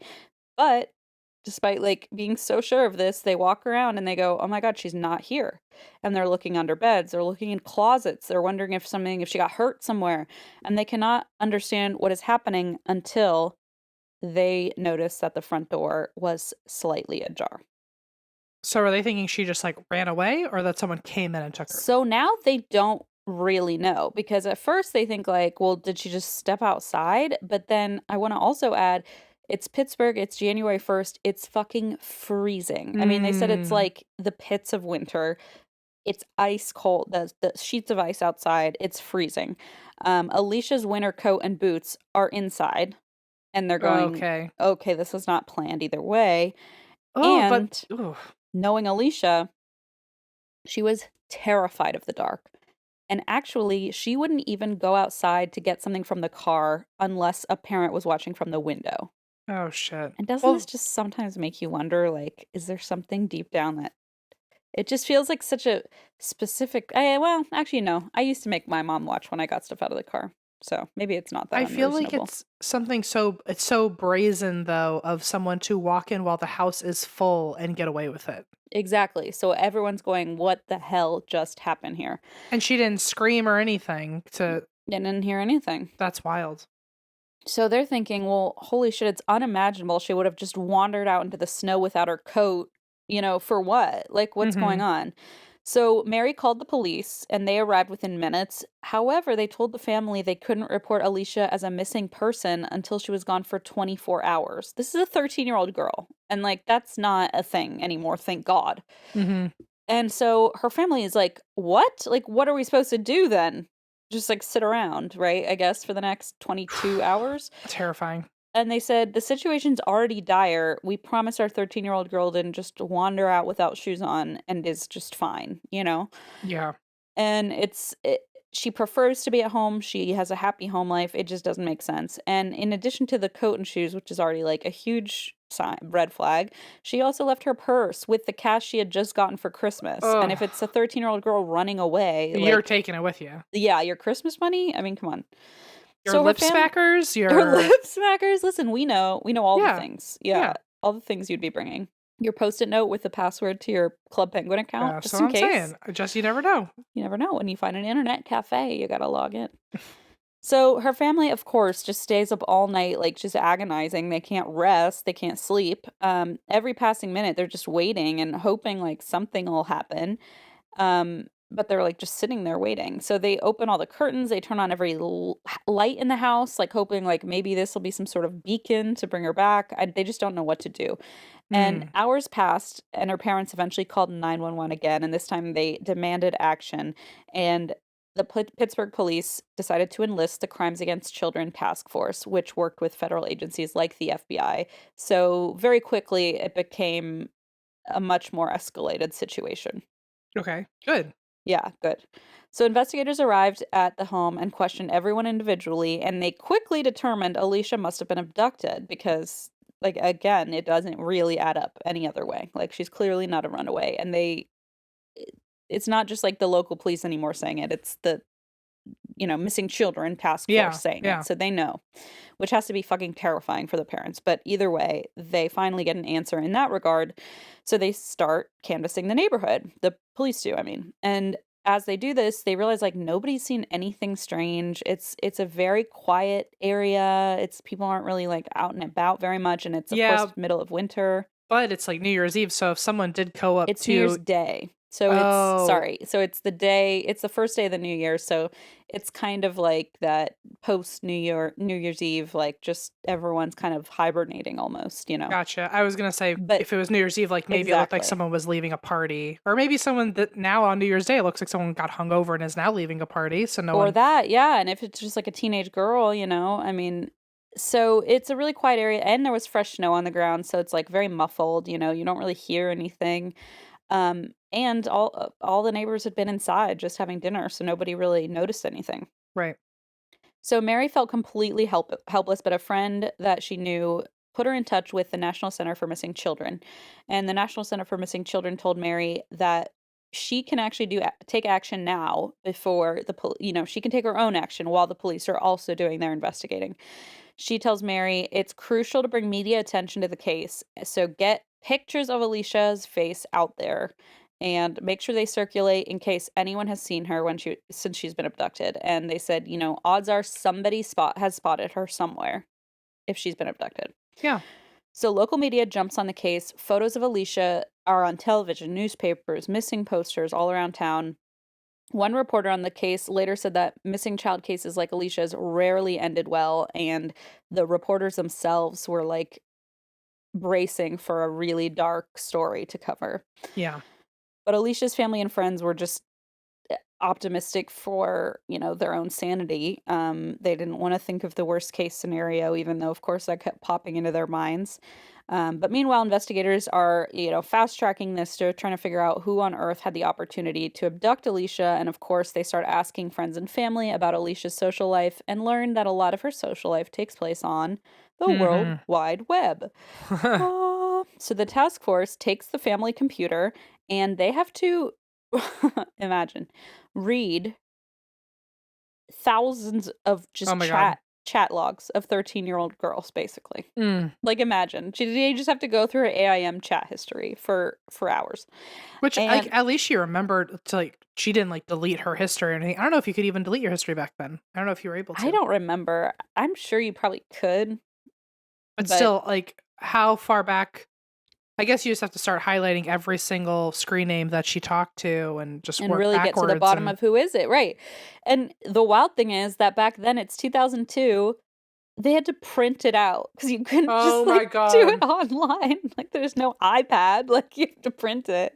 Like, I feel so fucking old. I'm like, wait, what? You have to print it out? Didn't even occur to me that it to someone next? unless they like picked up her the family home desktop and brought it with them to the office. Oh, they brought the whole thing in and had to print all the logs because you couldn't you had to print them. Like, well, they didn't know what else to do with it. So they literally carried the whole fucking desktop to the police station or the FBI, printed it all out, stacks and stacks of just conversation. Oh my God. And so, you know, for the most part, as you can imagine, it's just like 13-year-old girl chatter. It's like talking to her friends about boys. Like, I think so-and-so's cute. Like, hee, or like, did you do the English homework? You know, just like normal conversations. But when her classmates described the late nights that Alicia apparently had that her friends were not a part of, like her IRL friends, investigators were like, okay, we can at least narrow this down to like between the hours of say 9 p.m. and 2 a.m. Like if this is an overnight thing where she's losing sleep, then we can cut out all the like just school chatter about boys and the blabber. And that's where they discovered Alicia's friendship with a boy she had met over instant messenger. And now, of course, they're thinking the obvious and the horrible, which is that perhaps she has been groomed by a sexual predator online. And the International Center for Missing and Exploited Children has a definition here of grooming that I'm going to give, especially in this context. The act of befriending and influencing a child, and sometimes the child's family as well, for the purpose of preparing the child for sexual activity. This is in the case of exploited children. Yeah. So the Maryland Coalition Against Sexual Assault describes a process of grooming and also explains that it's essential for the abuser or groomer in this case as well to earn a child's trust and having this ability to identify what the child needs or desires, like what they feel they're missing. Yeah, like affirmation or love or support, anything like that. And then the abuse, it's just so dark. My whole body is covered in chills. It like gives me just dread. The abuser then fulfills this need, offering, say, affection, attention, Yeah. reassurance, compliments, whatever it is that the child feels like they need to feel cared for and safe. They make the child feel safe. They act as confidants, very supportive, especially with shy kids, socially isolated children. They give them like the space to talk and be themselves, and that can be really, really put a child in a really vulnerable place. And especially if that child lacks appropriate friendships and is like not really sociable outside the home, then like this online friendship can get deep really fast. Hmm. And if someone's taking advantage of that, of course, it's no good news. Okay. So, one investigator involved in the case said in an interview that there are cases in which online strangers become, quote, almost surrogate parents to these children, like because they seek out vulnerable kids who feel like they need, some form of additional affirmation or attention or what have you. Yeah. So this can be especially effective, if the parents aren't aware of what's going on, if the parents aren't aware of like the online activity, if the kid is like really good at hiding it, if, whatever the case may be. There are some instances when the parents just don't even realize this is going on. And it's easier then for these predators to like isolate them and separate them from their parents or their family, either physically or even just figuratively by, saying like, oh, your parents don't understand you, and like kind of creating that distance between a kid and their actual support system and safety net. Right. Mary, upon finding this out, is of course fucking horrified because like she just bought this computer to help her daughter feel, the guilt. more alive and safe and like free to be herself, and now it's just backfired. And in 2002, this was like totally brand new.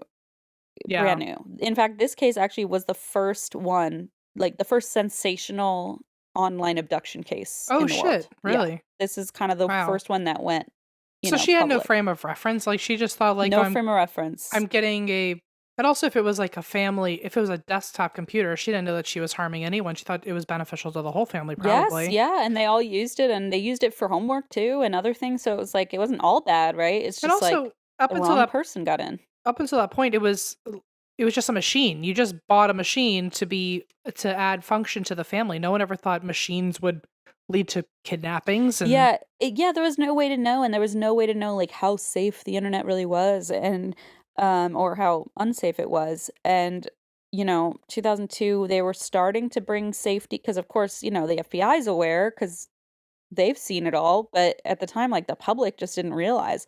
And so in schools back in 2002, people were starting to talk about like online safety, but it wasn't really as urgent, or as like, well, like as thorough perhaps as it is today. So she never imagined that like she had put her child in danger. So she's of course agonizing over that on top of everything else. Mm-hmm.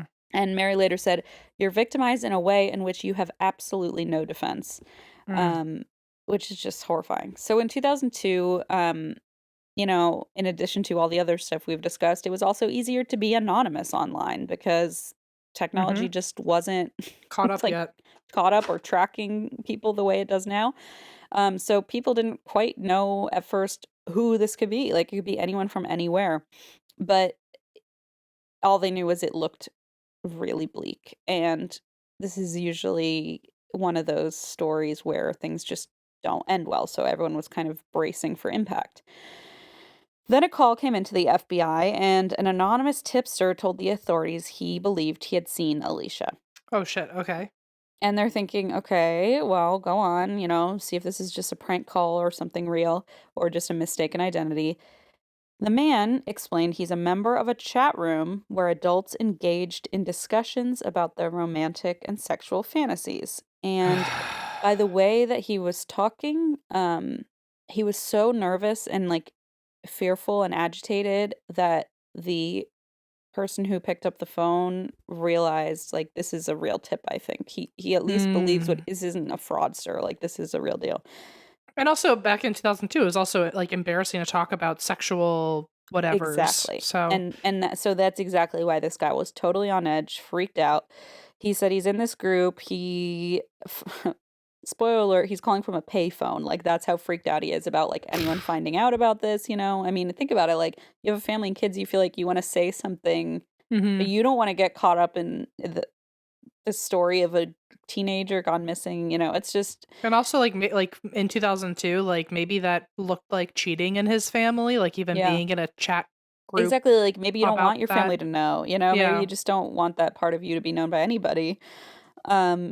But he felt like he had to say something because he said he sometimes spoke with another user on there who described their desire to keep a teenage girl captive as a sex slave. And for the anonymous caller, it was all role play and talk and like just talking about your fantasies, and this wasn't real. But the other user had recently messaged him and said, "Hey, I've finally fulfilled my fantasy."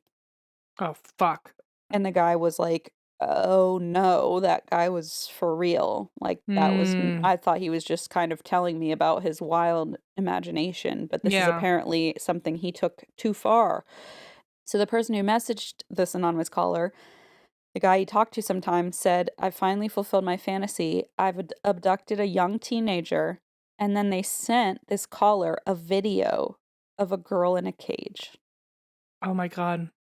And the caller, who's like totally beside himself at this point, says she was crying in this cage. She's not wearing any clothes. It's clear she's being physically abused, also sexually abused. And he said, "I recognized her as Alicia from the photos on the news."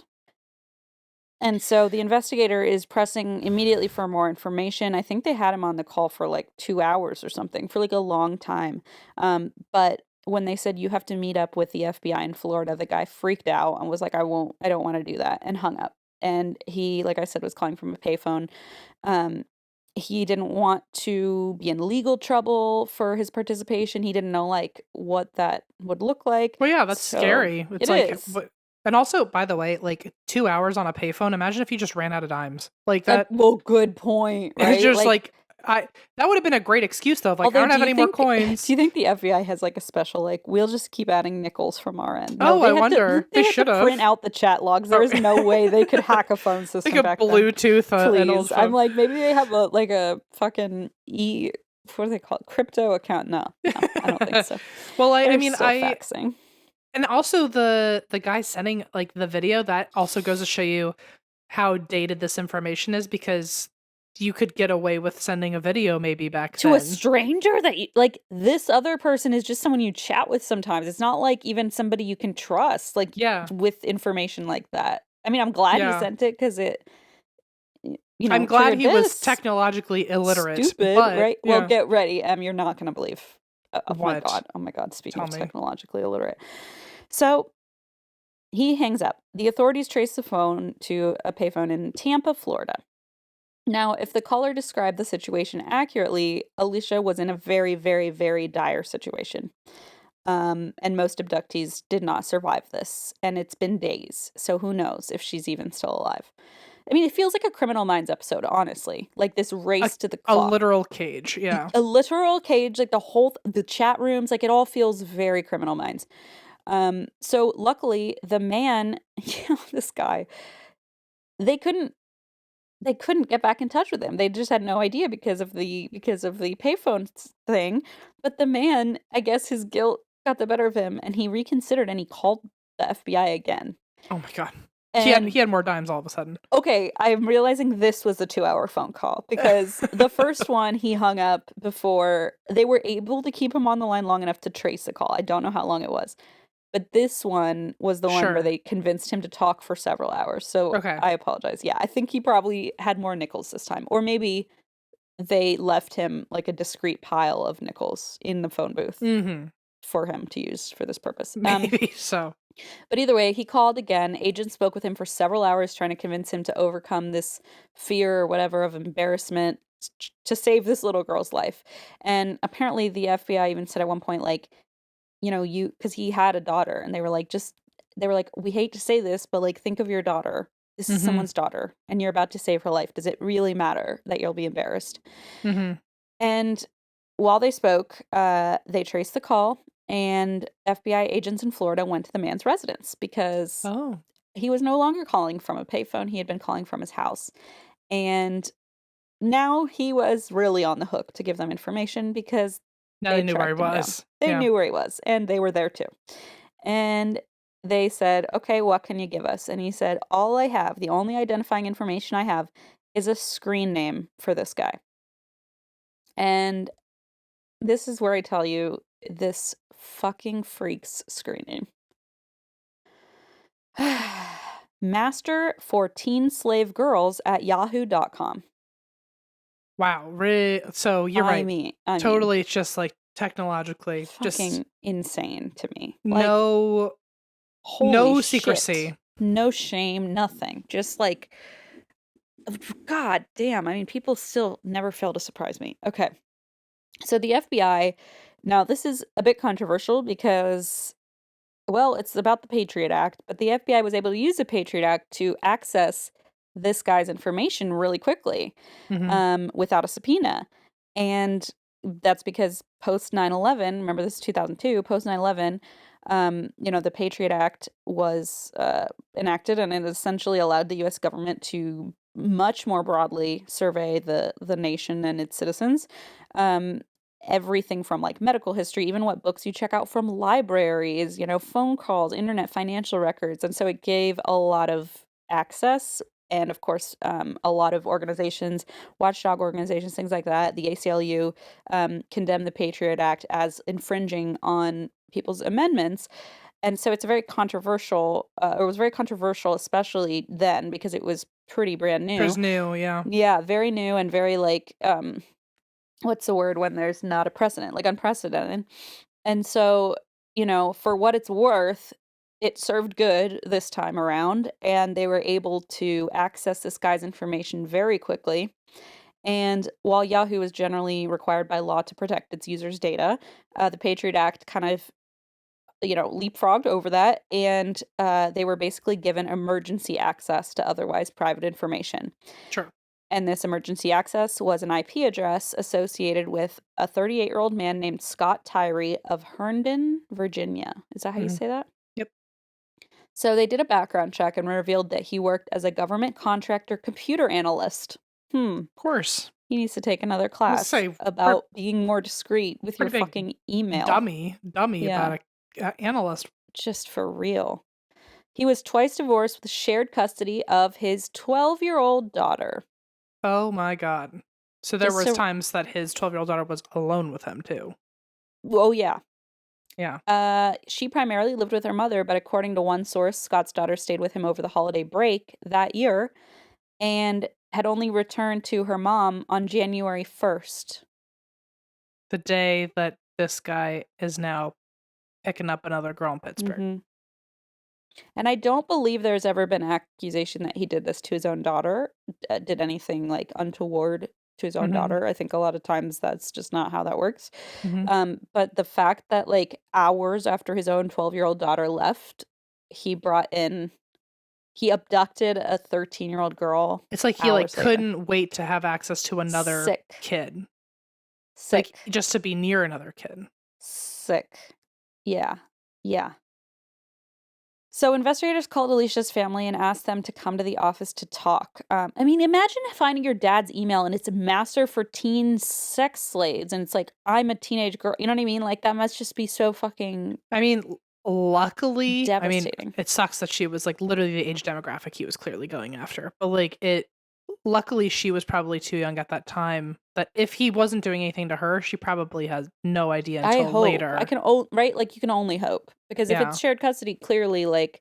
He must have been a little weird around her, right? Like, oh, how are your friends? Even worrying just about her friends. Like, I mean, if your email's that fucking obvious, I would think you're probably kind of a creep, right? Like, why else would you make that your email? Yeah. And if you have these inclinations, you're obviously a creep. So, I don't know. It's like... You're more than a creep, but you know what I'm saying, like in social situations.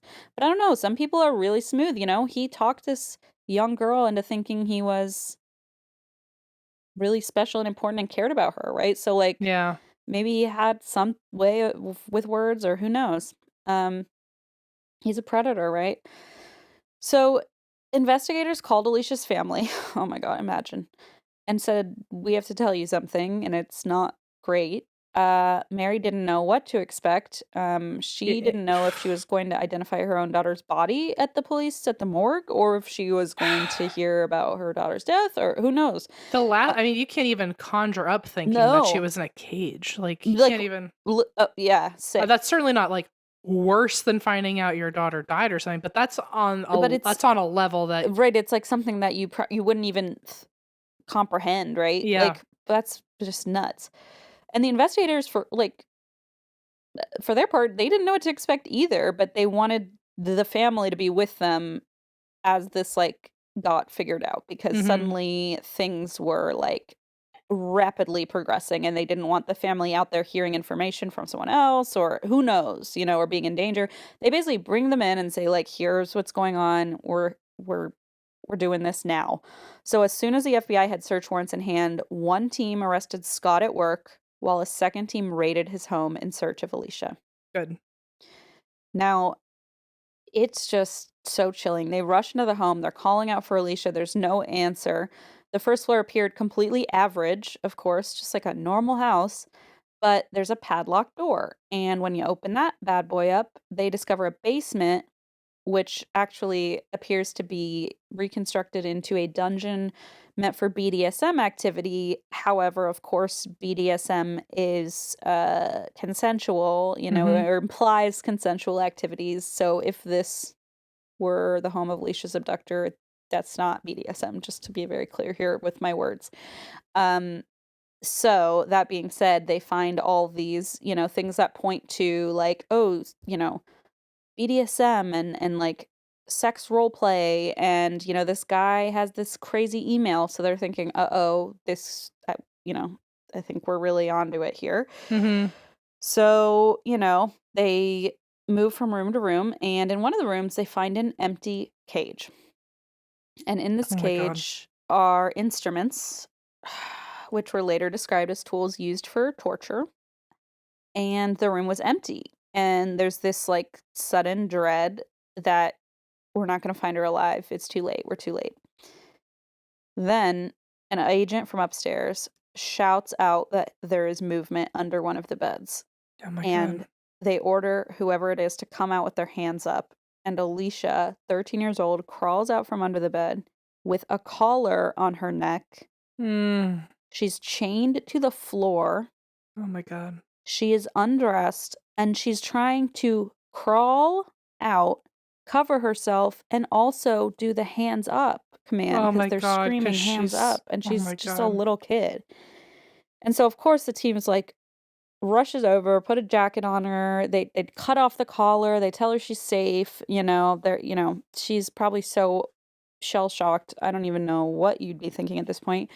But she went into protective custody and stayed with a family that, this broke my heart. She said they were so kind that it made her sad, because she felt like she'd never feel that sort of happiness again. Oh my God. And it's like, for a 13-year-old to even have that thought is like, it's just so not right. So she waited all night for her parents to arrive in Virginia, because they're up in Pittsburgh. And they're terrified, and she's terrified that they're angry at her, because she's, again, a little kid. She thinks like she broke the rules, and she's like, they're never going to forgive me. I'm going to be in huge trouble. But in reality, her family, there was so much media attention that her family's flights kept getting delayed, and they couldn't get on the plane. And so, oh my God, they had to access a private plane somehow to get to Virginia. And by the time they get there and Alicia's reunited with them, Alicia realized, like, as soon as her dad picked her up, that she was finally safe. And Mary said Alicia was standing there, and she was so beautiful. It was as if they had brought somebody back from the dead, because she's just been bracing herself for the worst, for identifying a body, and suddenly, like, her daughter's just standing there. And Alicia went on to describe what had happened to her. So, on January 1st, she was messaging Scott from her room after dinner, right? And she agreed to meet outside for a moment. He said, I'm in your area. Can I just meet you outside real quick to say hi? Scott had been grooming her for 8 or 9 months. He initially had introduced himself to her as a boy her age. Of course. And had met him through a girl named Christine, who actually also turned out to be an adult man posing as a child. Oh my God. So that night, Alicia walked outside briefly and even left the door open on purpose because she was literally just going to be like, hi, and wave and come back in. Mm-hmm. When he She grabbed her. Yeah, she walks down the street very briefly. It's so cold and quiet that she suddenly feels like I've made a huge mistake. And she said it just like hit her that she's made a huge mistake. So she turns around, but then she hears Scott and he calls her name, and she says the PTSD has caused these gaps in her memory that she really cannot fill. Oh my God. But what she does remember is that after Scott called her name, she remembers being in his car and him gripping her hand so tight she thought he would break her hand, but the bones in her hand. Scott told her if she didn't stay quiet, he would put her in the trunk. And to Alicia, she was still a kid. She had seen like TV shows where people are in the trunk, and she thought that meant he will put my body in the trunk, not like me alive. So she thought like he was threatening to kill her. So she was like, I'm going to be quiet and obey. So they drove for hours, and when they went through toll booths, Alicia just begged that somebody in the toll booth would like notice her crying in the back seat. She said, somebody has to see me crying back here, but nobody picked up on it. When they arrived at Scott's home, he took Alicia to the basement where he put a collar on her neck. He then proceeded to attack and rape her for 4 days. Oh my God. At one point during an attack, Alicia struggled back and he broke her nose in the struggle. And she decided at that point that the best way to protect herself was to stop fighting back. And because Scott treated her like an object, she tried to appeal to his sympathy and tried to kind of make him see her as a person. Mm-hmm. And it got to the point where this was almost working, but she realized like it might have worked too well, because on the final morning of her captivity, which she didn't know this was the final morning of her captivity, Scott fed Alicia for the first time since her abduction. Oh my God. Then he said, I'm starting to like you too much, so we're going for a drive tonight. Oh shit. So he would have killed her. And she knew at that point, he's going to kill me tonight. So when the FBI broke in that evening, oh my God, she thought Scott had sent someone to kill her because she heard someone break the door down. Oh, that's why she was so scared when they showed up. And she was hiding because she thought it was a fucking... oh my God. hitman, like somebody sent to kill her. And it turns out Alicia was discovered and rescued less than 30 minutes, less than half an hour before Scott was due home from work and was going to take her for a drive. Oh my God. Like, wow. Fewer than 30 minutes. Like, in this circumstance, I don't want to say she's so lucky, but like in that one moment, it's almost like it's just like a very like thank someone for at least that instant. In March of 2003, Scott pleaded guilty to multiple counts, including kidnapping and sexual exploitation of a minor. Alicia gave a witness statement, and he was sentenced to 19 years in federal prison. However, he was granted early release in 2019, and Alicia nor her family, neither were notified. A reporter contacted Alicia and asked if she knew about Scott's release, that he had been released to a residential center, more commonly referred to as a halfway home, where people released from prison often live to transition back into unincarcerated life. And although Scott spent his prison sentence in North Carolina, the reentry center where he was released happened to be located in Pittsburgh, Pennsylvania. Oh. And then no one told her. Just so happened to be a couple miles away, but nobody bothered to let her know. That's so fucked up. Nobody bothered to let her mom know or her know or anybody know. That's a lawsuit. That has to be a lawsuit, right? Well, outraged, Alicia and her family petitioned the court to force Scott to relocate away from their fucking home. Mm-hmm. And in the end, Scott ended up violating his parole anyway by visiting pornographic websites. So he was sent to prison for 2 more years. Fucking whatever. Almost immediately following her rescue, Alicia became an advocate for children's online safety. I just imagine she has probably saved so many lives, and I don't know. I can only imagine. She worked to pass laws which allocate funds to missing and exploited children. She's a speaker. She educates children and parents about the dangers of being online. And she said when she was a child, children didn't need the internet quite as much as they do today. Like today, it's tied into education. It's tied into just everyday life, everyday communication. And so her big goal is to make kids feel responsible for their own online safety rather than like parents feeling like they have to monitor everything, almost giving kids the tools to recognize unsafe situations and realize that they could be targeted if, by somebody who shows red flags or what have you. Like a DARE program, but for online. Yeah, exactly. So when Alicia was abducted, like I sort of mentioned, it was the first highly publicized case of like an online groomer kidnapping a child. And this concept, of course, blew up, and this became like this huge sensationalized thing of like, oh, nobody wants this to happen to their kids, and like nobody believes it could happen to their kids, but then suddenly there are all these rules about being online, and people started blaming Alicia, saying, well, she shouldn't have talked to somebody, she should have told a parent, of course, immediate victim blaming. People have been dismissive of Alicia's experience, saying like, oh my gosh, it could have been worse, like you could have been killed, or you were rescued in 4 days, like at least it was only 4 days, but she's like, fuck you, just fuck you big time. Yeah. Alicia teaches in her talks that trauma cannot be measured by time, which I find to be very interesting. I mean, for what it's worth, 4 days is a long fucking time, Alicia, but I do appreciate your we get it. sentiment that like, trauma, I do agree, cannot be measured by time. And so she focuses on the impact that an experience has. Trauma is relative. Regardless of how long they lasted. So in the years following her experience, Alicia found that mental health professionals were often unequipped to address her kind of trauma. So she actually became compelled to study psychology and eventually earned an MA in forensic psychology in Chicago to just better understand how to cope with other kids who go through something like this. And she works for she worked for a while actually for the International Center for Missing and Exploited Children. Wow, good for her. And she worked actually as their director of outreach and global impact, and has taught countless courses for professionals, children's teachers, parents on internet safety and child exploitation. And she continues that work to this very day. So that's the story of Alicia Kozakiewicz. Wow. Okay, well, sounds like she, has an interesting life after the fact. And I mean, it worked seriously, out, like saves people for a living now. It's just like no big deal. No big deal. No big deal. Wow, good for her. That's still a terrible story. I didn't know that was the first online whatever.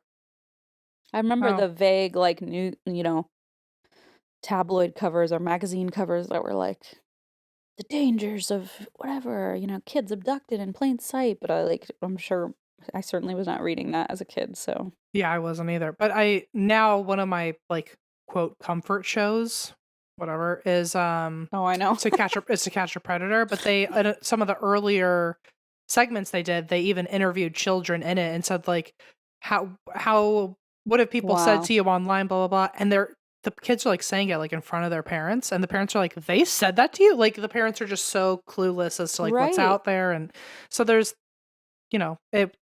there was only one way to find out, and it was unfortunately learning, right? Yeah. Oy. Well, good story, Christine. Yeah, thank you. Be safe out there, folks, okay? Yeah. No chat rooms. Red flags are just trust your gut. Trust your gut. And we can go do some tarot cards now? Please, I would love that. All right, everyone. Please come see our live show, especially Monterey, San Luis Obispo on March 14th and 15th. And go check out our books. Go find us on Patreon if you want to hear us do a yappy hour. Yeah. Or etc. Or do whatever you want. Or do whatever you want. Yeah, as Christine says, nothing's real. Nothing matters, nothing's real. And that's why we drink.